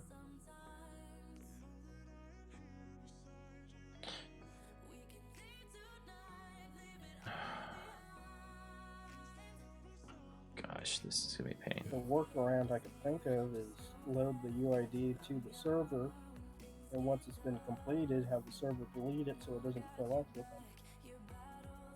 No, there's another method we need to use instead, if I remember correctly, because there's a... This is only looking at the players online, basically. There's another one that looks at all players everywhere. It like looks it up to the Mojang servers. So let me search the Forge forums for this kind of thing. Minecraft Forge this offline player.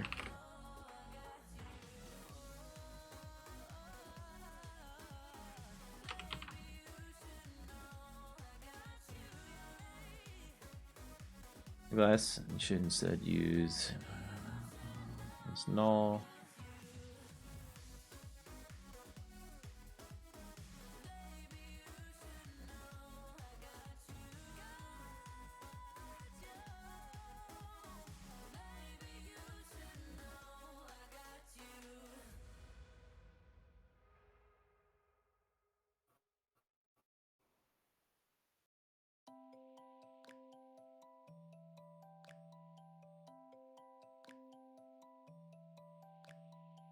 Only server should be getting the player UID, and just assuming player is on the client is not correct.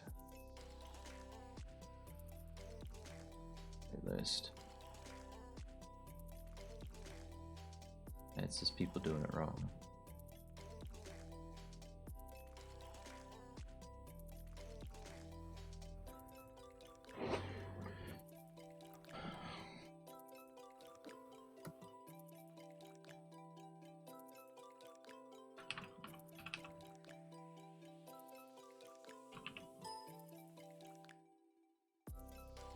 No, it's not working because that player's not online. That you get only works, get by UAD only works for ones that are online at the time when you call it.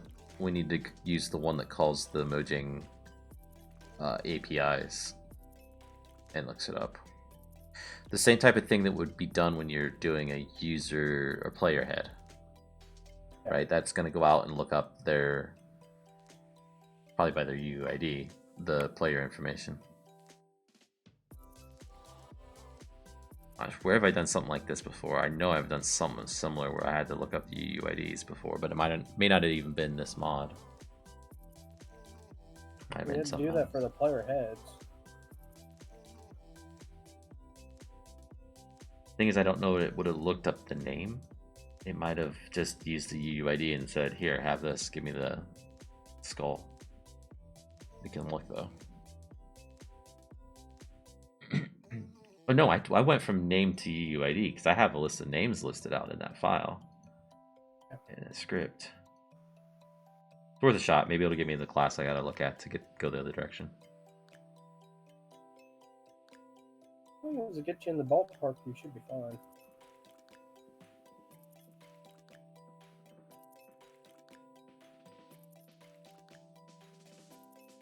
Okay. Where's it used?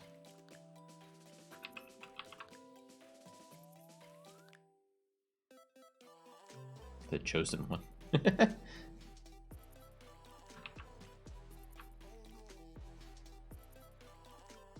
So it sets the sign to be their name. And new game profile of the chosen one. So this game profile class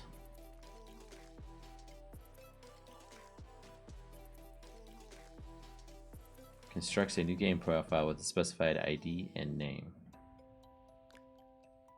We passed in null and the chosen one. Okay.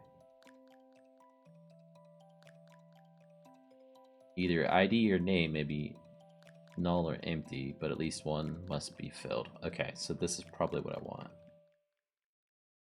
Get name returns name. If we just pass ID, that's not enough.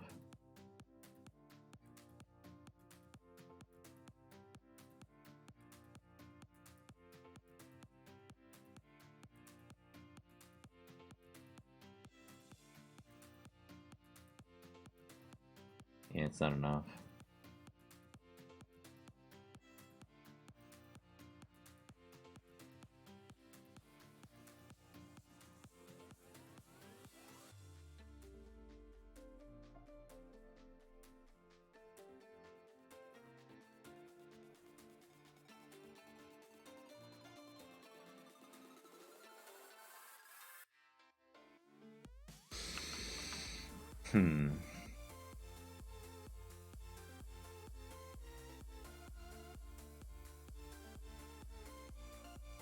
Minecraft Forge get name of player by UUID of offline player.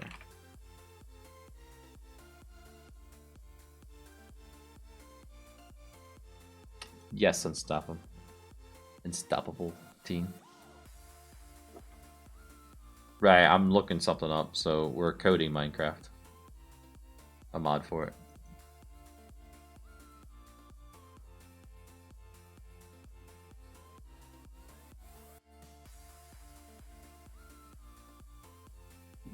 Yeah, so we got this as our mod right now. Make an HTTP GET request to this. No, that's not what we're gonna do. You could use player profile cache get profile for username instead, which will make a request to the API and cache the results.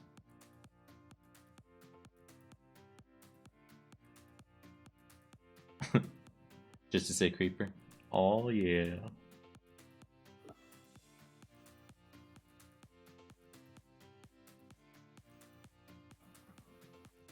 Okay, so let's look up this class profile, player profile cache, if we can.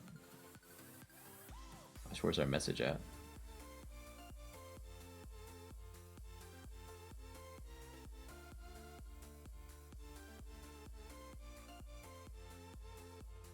By the way, Unstoppable, you're not the first person to come in and say Creeper, oh yeah. Today, at least. So, that. Okay, it's a thing, so let's look up the class itself.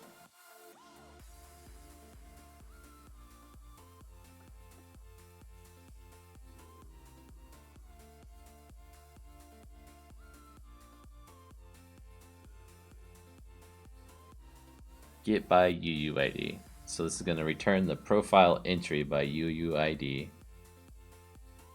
Get game profile.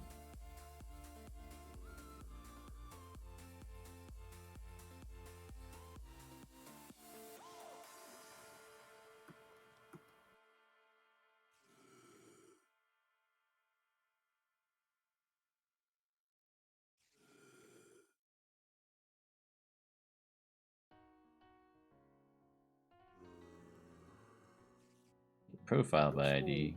That texture before.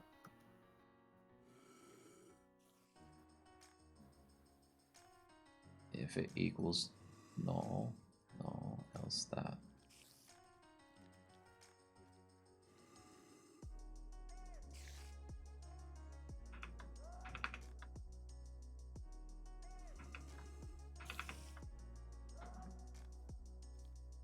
How do you take a screenshot of the? Minecraft F2.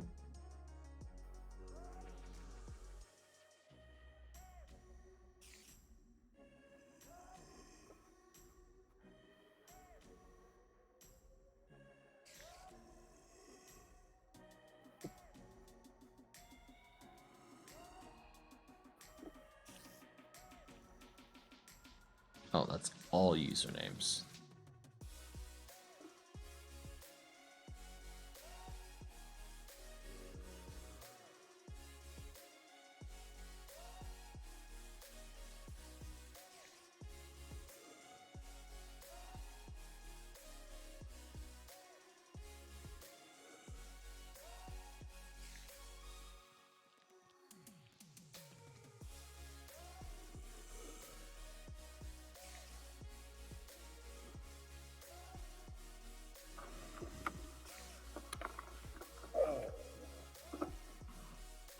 I don't know if that took a picture or not, but I hope so.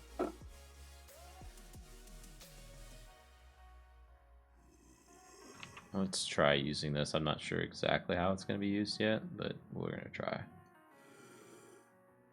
Request for server.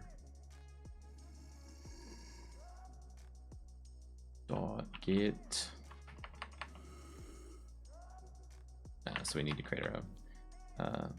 PC equals new play. Wait, is there an instance? No. PC equals new player. No, that can't be right. Is Zach here or is Zach not here? Alright, I need an instance of. So I'm wondering if we do the call hierarchy on this. I see Zach in here, but he's muted. Let's try call hierarchy and see where else Minecraft might be using it, because it might have some reference to it somewhere.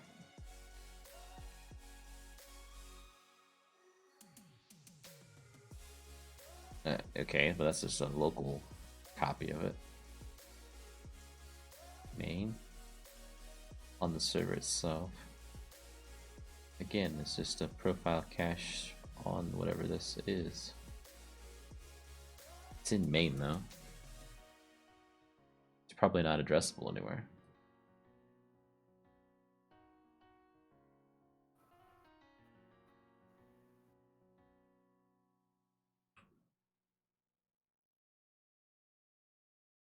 Oh, Right there. It's private. So what about that? You can't address it if it's private.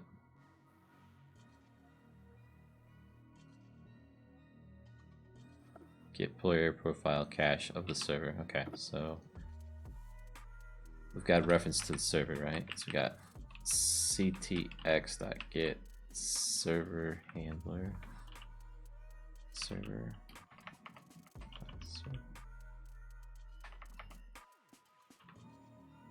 Oh.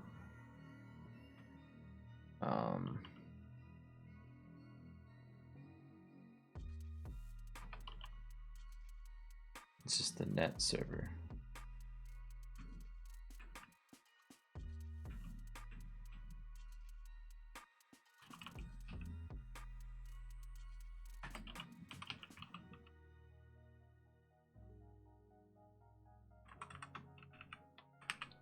Look at these.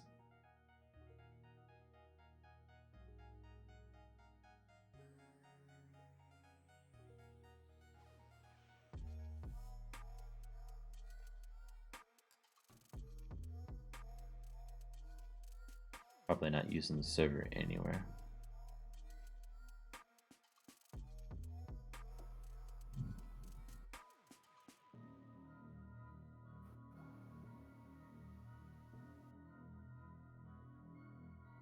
Okay, let's go back a bit to whatever class that was in, this one. Do a call hierarchy here.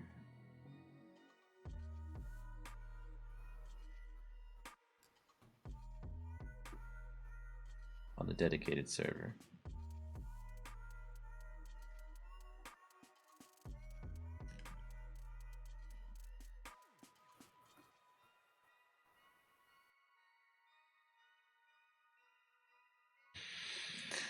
How do we get a reference to that server?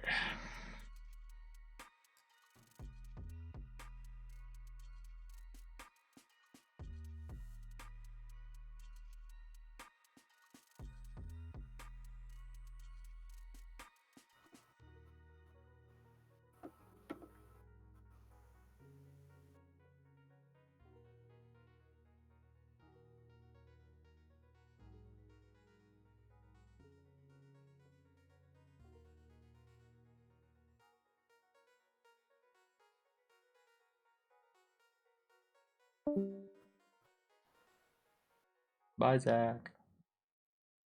Probably fell asleep and went AFK.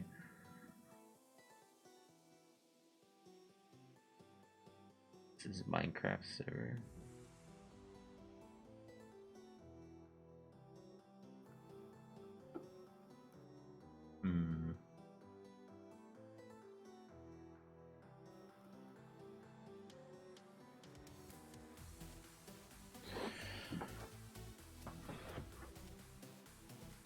What you think, Alt? Any ideas?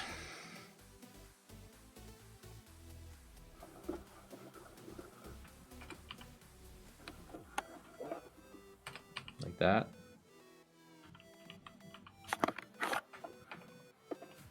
Get. It's still not a valid reference, so no.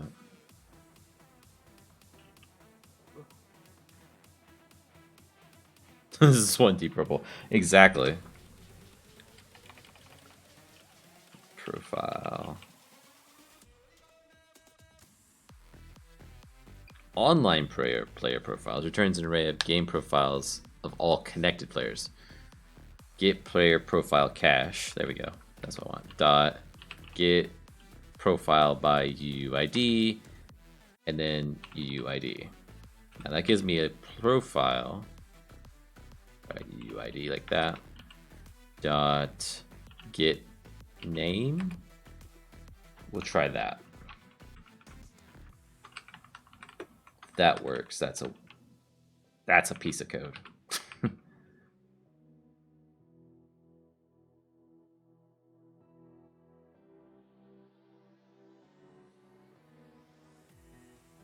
I'm not confident in that one.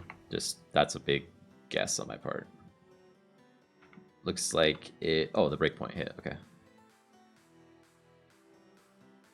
Step over, step over. Oh my gosh, I think it might have worked.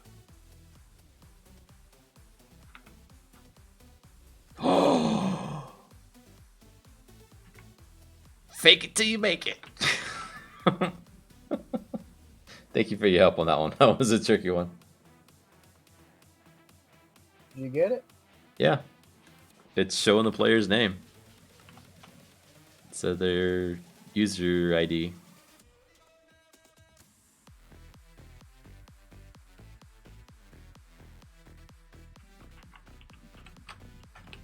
Yeah, but if I do fireworks, it doesn't actually show. I have to make craft fireworks right now. Summon.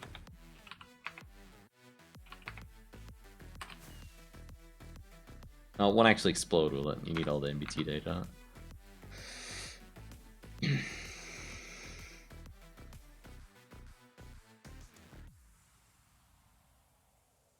Awesome. And apparently it's working if the player's offline, because I'm only one person right now. I'm probably not 425 or 791. Yeah, I'm 502 right now. So I'm neither one of those. Wouldn't you still be online even if you're only single player? No, so the way Forge, when you do development, it picks a random player number for you unless you specify your username and password and all that, and I don't, because I don't want it on stream accidentally. So it's when I log in, it's just giving me a random user ID. Okay. From player, I don't know, 001 up to 999 maybe, I guess. I don't know how many they've set aside, but... So every time I saved one, it's saved with a different player name, because every time I restart the game, it gives me a different player name. So I'm in here to say player. Yeah, player 502. Setting user, player 502.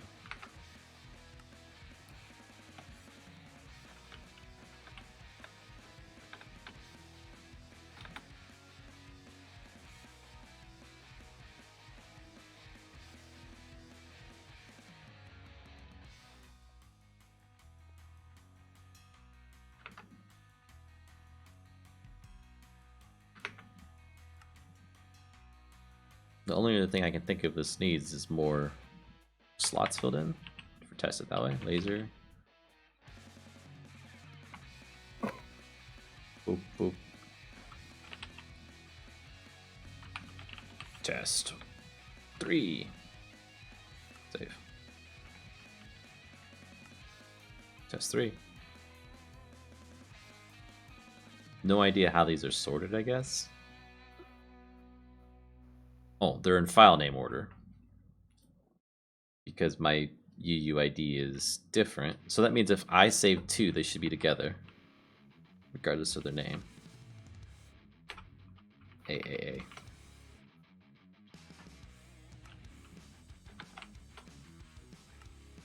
Yep. And then if I did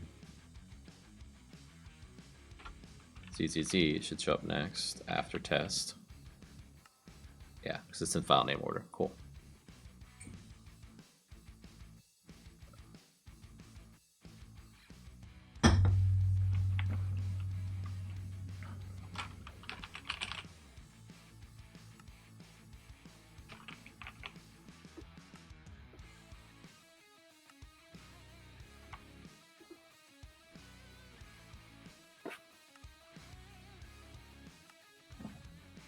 Okay, the next one might cause a crash, which is why I'm testing it.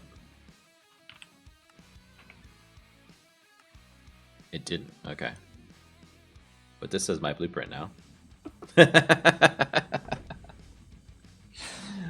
Awesome. The next one will cause a crash.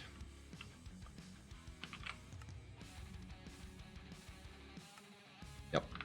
Index out of a range. So we need to make sure that that code that's doing the display of that GUI is not going above 8, basically, when it's trying to do that. That's the hover text. This is the drawing display. Okay. Can you do or in there? I don't know. Eyes. Or and, I guess. and I is less than 8.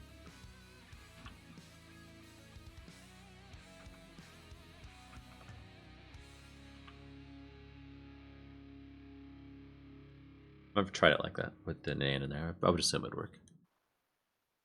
Just a conditional boolean that we're looking for. And holy crap, it's 101. I probably should stop streaming soon. Go to bed.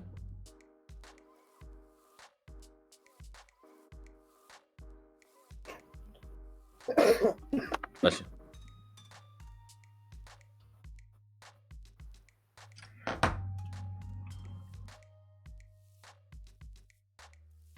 I know what one of the pieces of equipment I want. Rooster. You know one of the pieces of equipment you want, and then you started cutting out. A sugarcane harvester.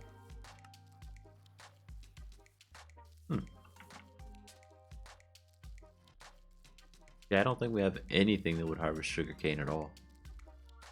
Like, not even like it just, you know, like if you could harvest grass with the bulldozer, for example, but I don't think the bulldozer would harvest it. I don't think I've coded for sugarcane.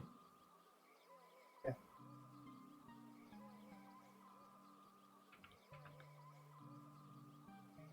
I don't even know what something like that would look like. Is there such a thing in the real world? Is there such a thing? Yes. I've never seen one. That's what I'm saying. To be honest with you, I don't even know if I would know what a piece of real sugarcane looked like.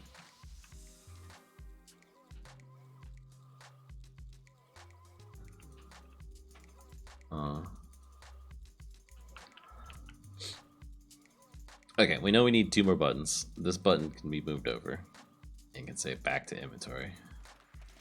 Probably could put a line up there to make this visually separate. Probably bump all these down 1, which would be a huge pain.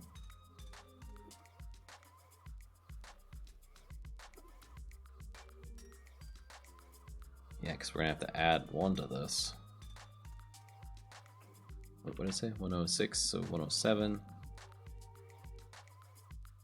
And we'll just recalculate it down here to be 106 again.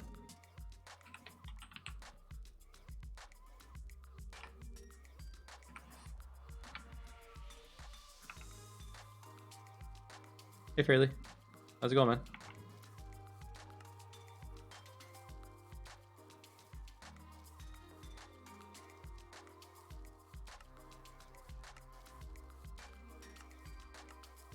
Let's reposition that. So it's X is going to be what? Minus 50.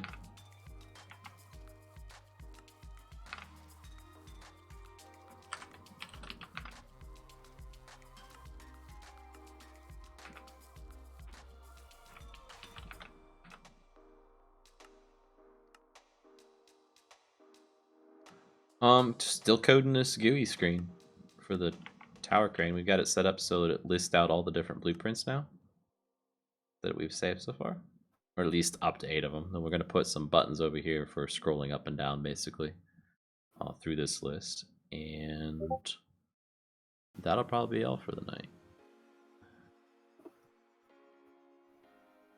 So there is a thing. Thank you, Eagle. I'll have to take a look at that another time.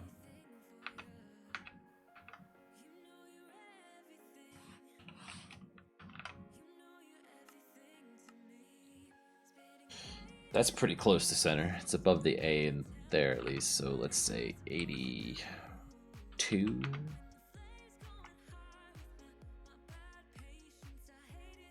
Yeah, that's pretty centered. Okay, and then we'll call it something different than an I. So that's in my translation, actually. And localization, I should say. Inventory. Back.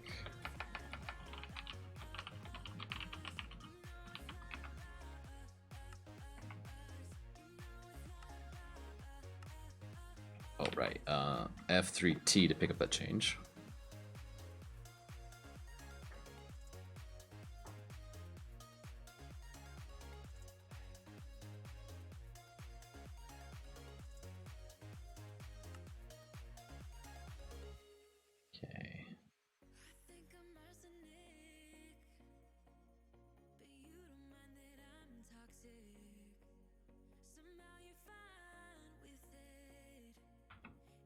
So if we make it a different size, it will actually kind of stand out as something different then.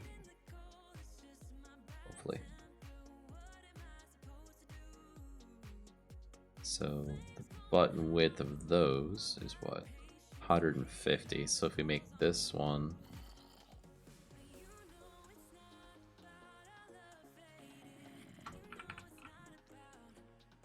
100.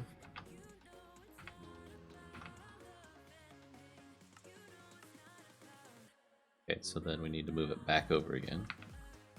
That is a good width for it though.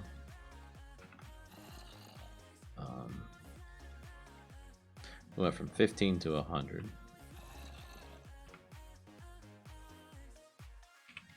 Minus 15, that's 85, divide that by 2, so it'd be 42 and a half more, so 82, 124 we'll try. May not be right. This math in these seem to, oh, good. That works for me.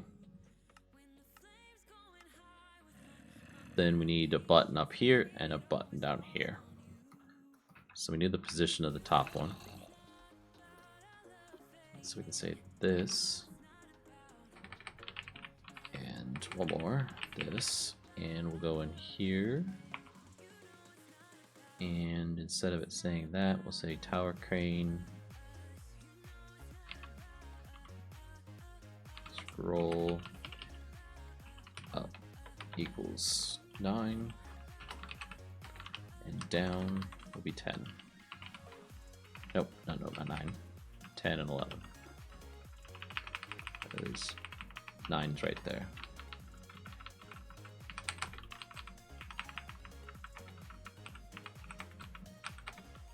Putting some visual breaks in my code just so I can read it later. Temp, delete that. And GUI tower crane button up, down, X, button X, 15 will be our width, and we only need the up character like that. There is no down character though, is there? So let's do it this way.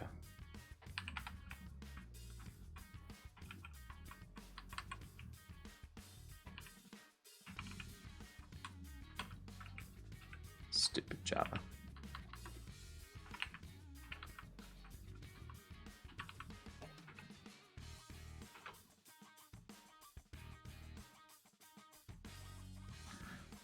We'll use these to drive the offset index, blah, blah, blah. Then I'll have to rack my brain around how that was going to work on the other screen piece. Blah, blah, blah.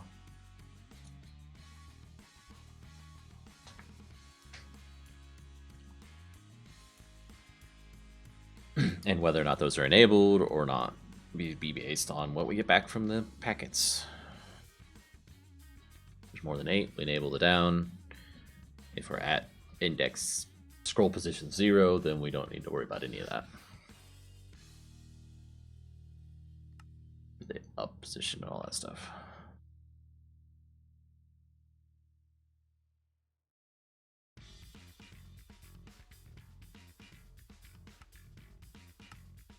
Yeah, our down button is there. Apparently I didn't think through and add in where the bottom one should be.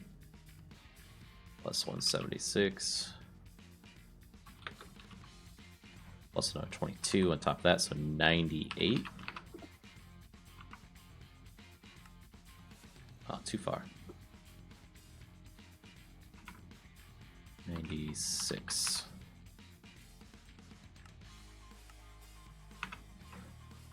90.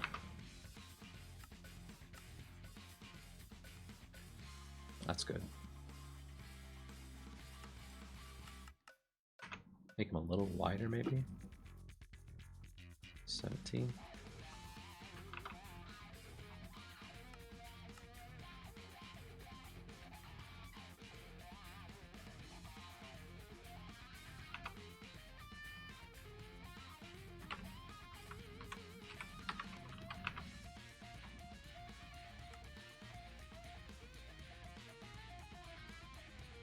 But I almost need this to be a little taller, don't I?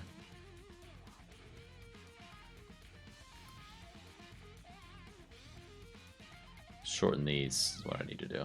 The width is just too much by a hair. 48. There we go.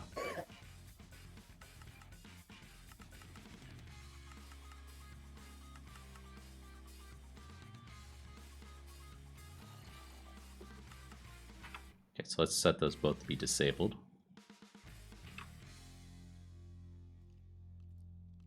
So let's see, 0 through 7, 8, 9, and 10. So 9 and 10.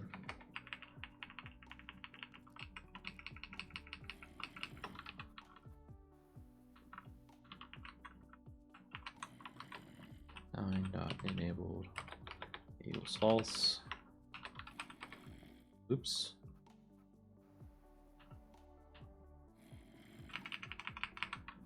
Tens also false.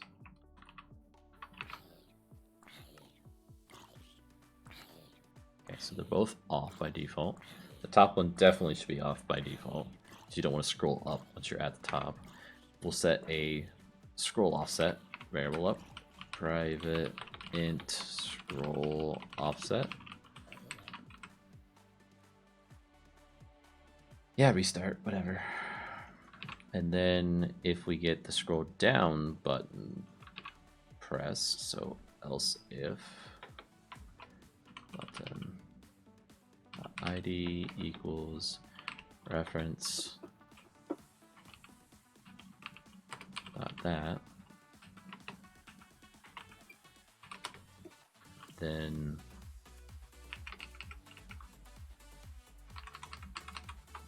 else if that, then scroll offset equals offset plus 8, I guess. So it'll start at 8.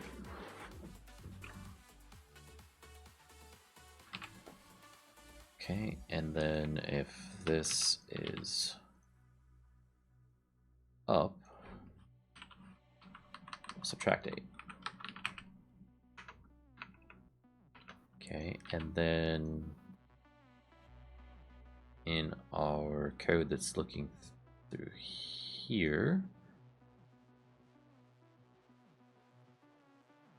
we need to start looking at the scroll offset. Hey Zach, Heyo. did you fall asleep? Nah, I just went to go get a drink. Oh, okay.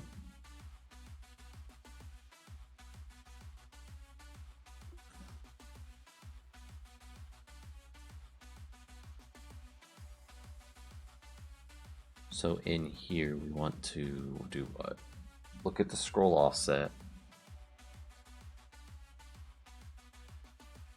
Compare it to the length of the cached list. So in here, so we'll say if this is greater than 8, so if it's not, we don't want to just enable anything. So else, we'll disable both of those.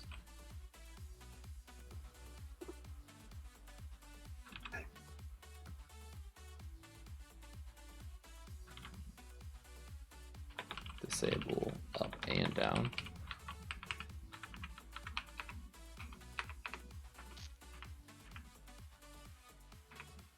Okay. And in here, we'll say if it's greater, we'll enable the down.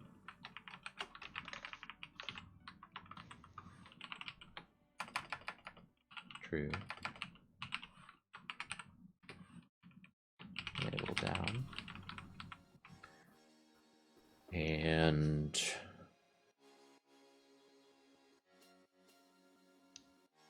we also need to consider if we're at the bottom of the scroll list already.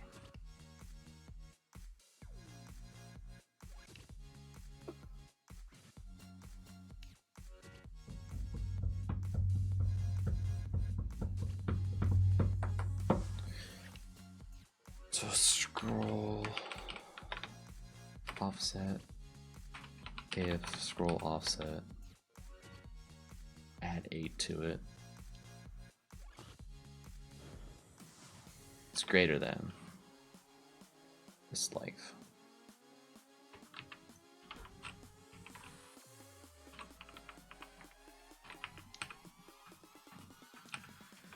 Else we'll disable it.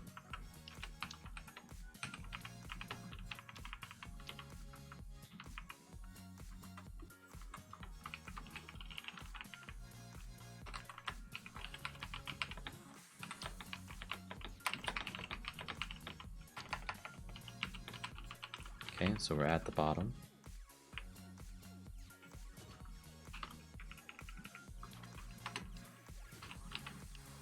Scroll offset plus 8 is greater.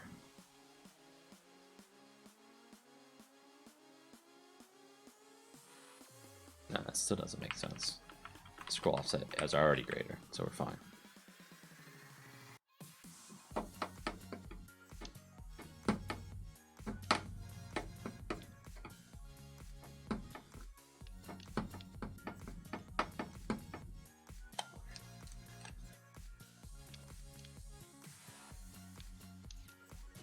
And then what? So if scroll offset is greater than 1,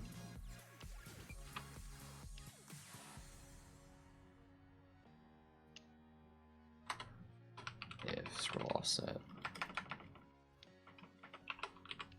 is greater than 0, enable up.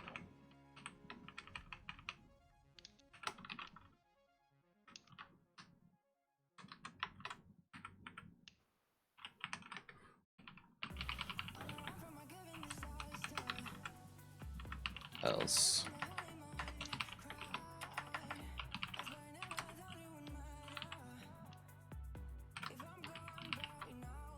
we turn it off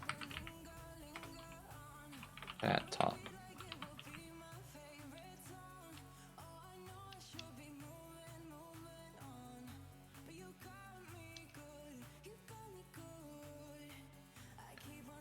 And then we can use scroll offset down here. So we're not going to change the button list. We will change this though.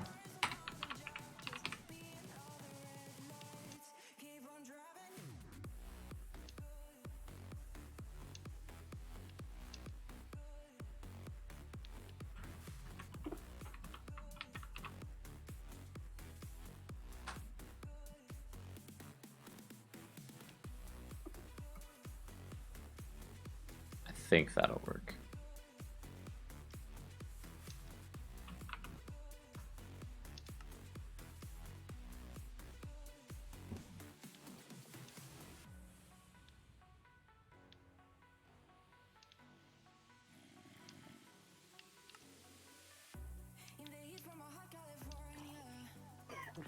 Let's make sure we have more.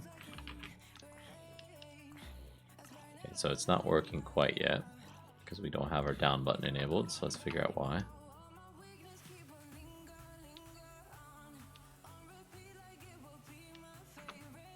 Let's do it this way. Step through the code.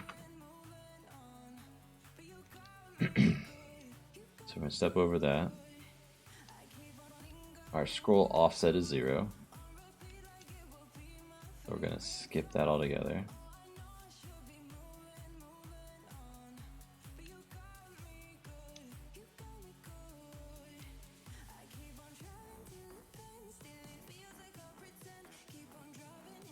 I have those backwards, don't I?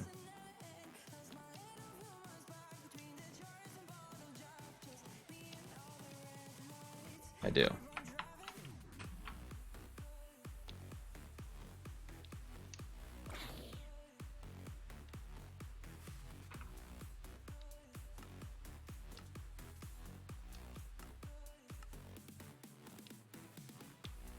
Okay, so then we also need to go through all 8 every time and disable them first.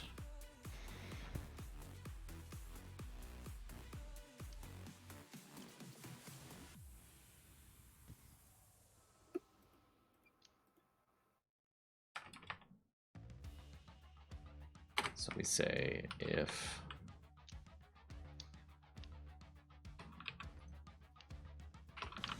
that is greater than or equal to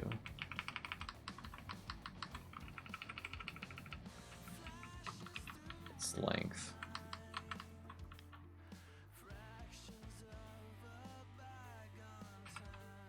We do something else, otherwise we say else this. And that something else is setting the button text to zero length string and setting the enable to false.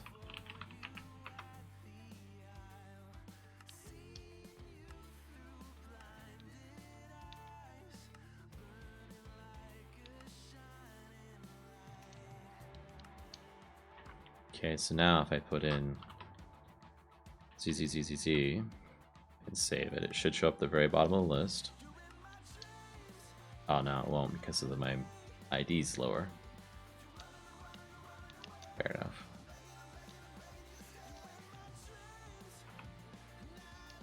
But this is just file system files, so I can grab that one, add a new one that's named ZZZ.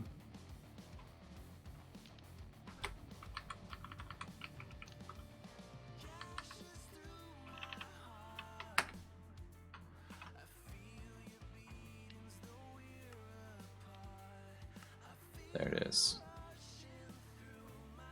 Now I can go down to the second page, so this page here has a bug in it. Let's see why.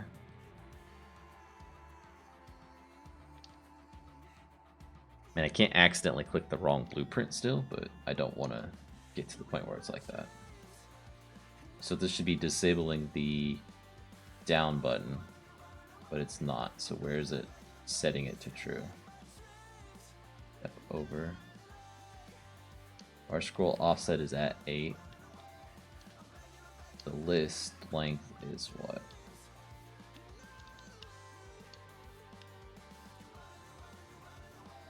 $13.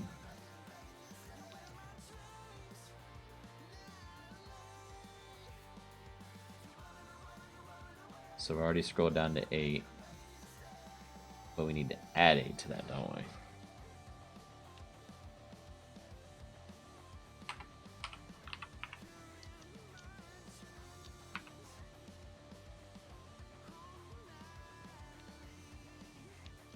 Because we can display 8 more. Okay, and now let's do some magic here and add 1, 3 more.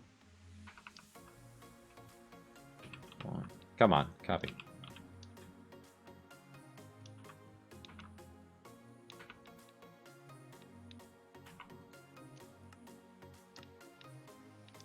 The thing disappeared. Okay, and then let's add 1 more.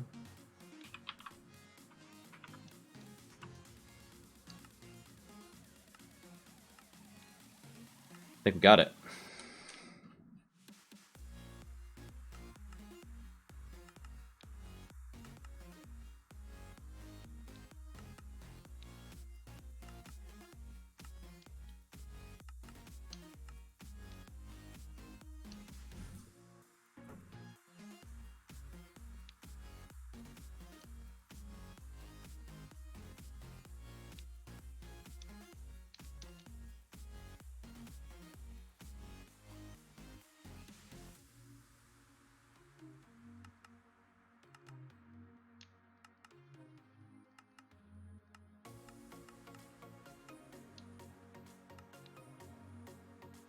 And then the button click is going to be a message back to the server that's saying which one the user selected.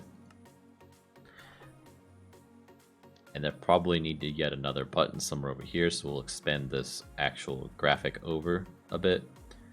And allow a start button or something like that. And this scroll bar might change to be something more like these two for consistency, and this is just way easier to code.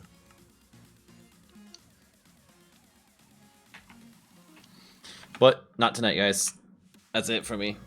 Good night, everybody. Subscribe for next time. Bye. Bye. Bye.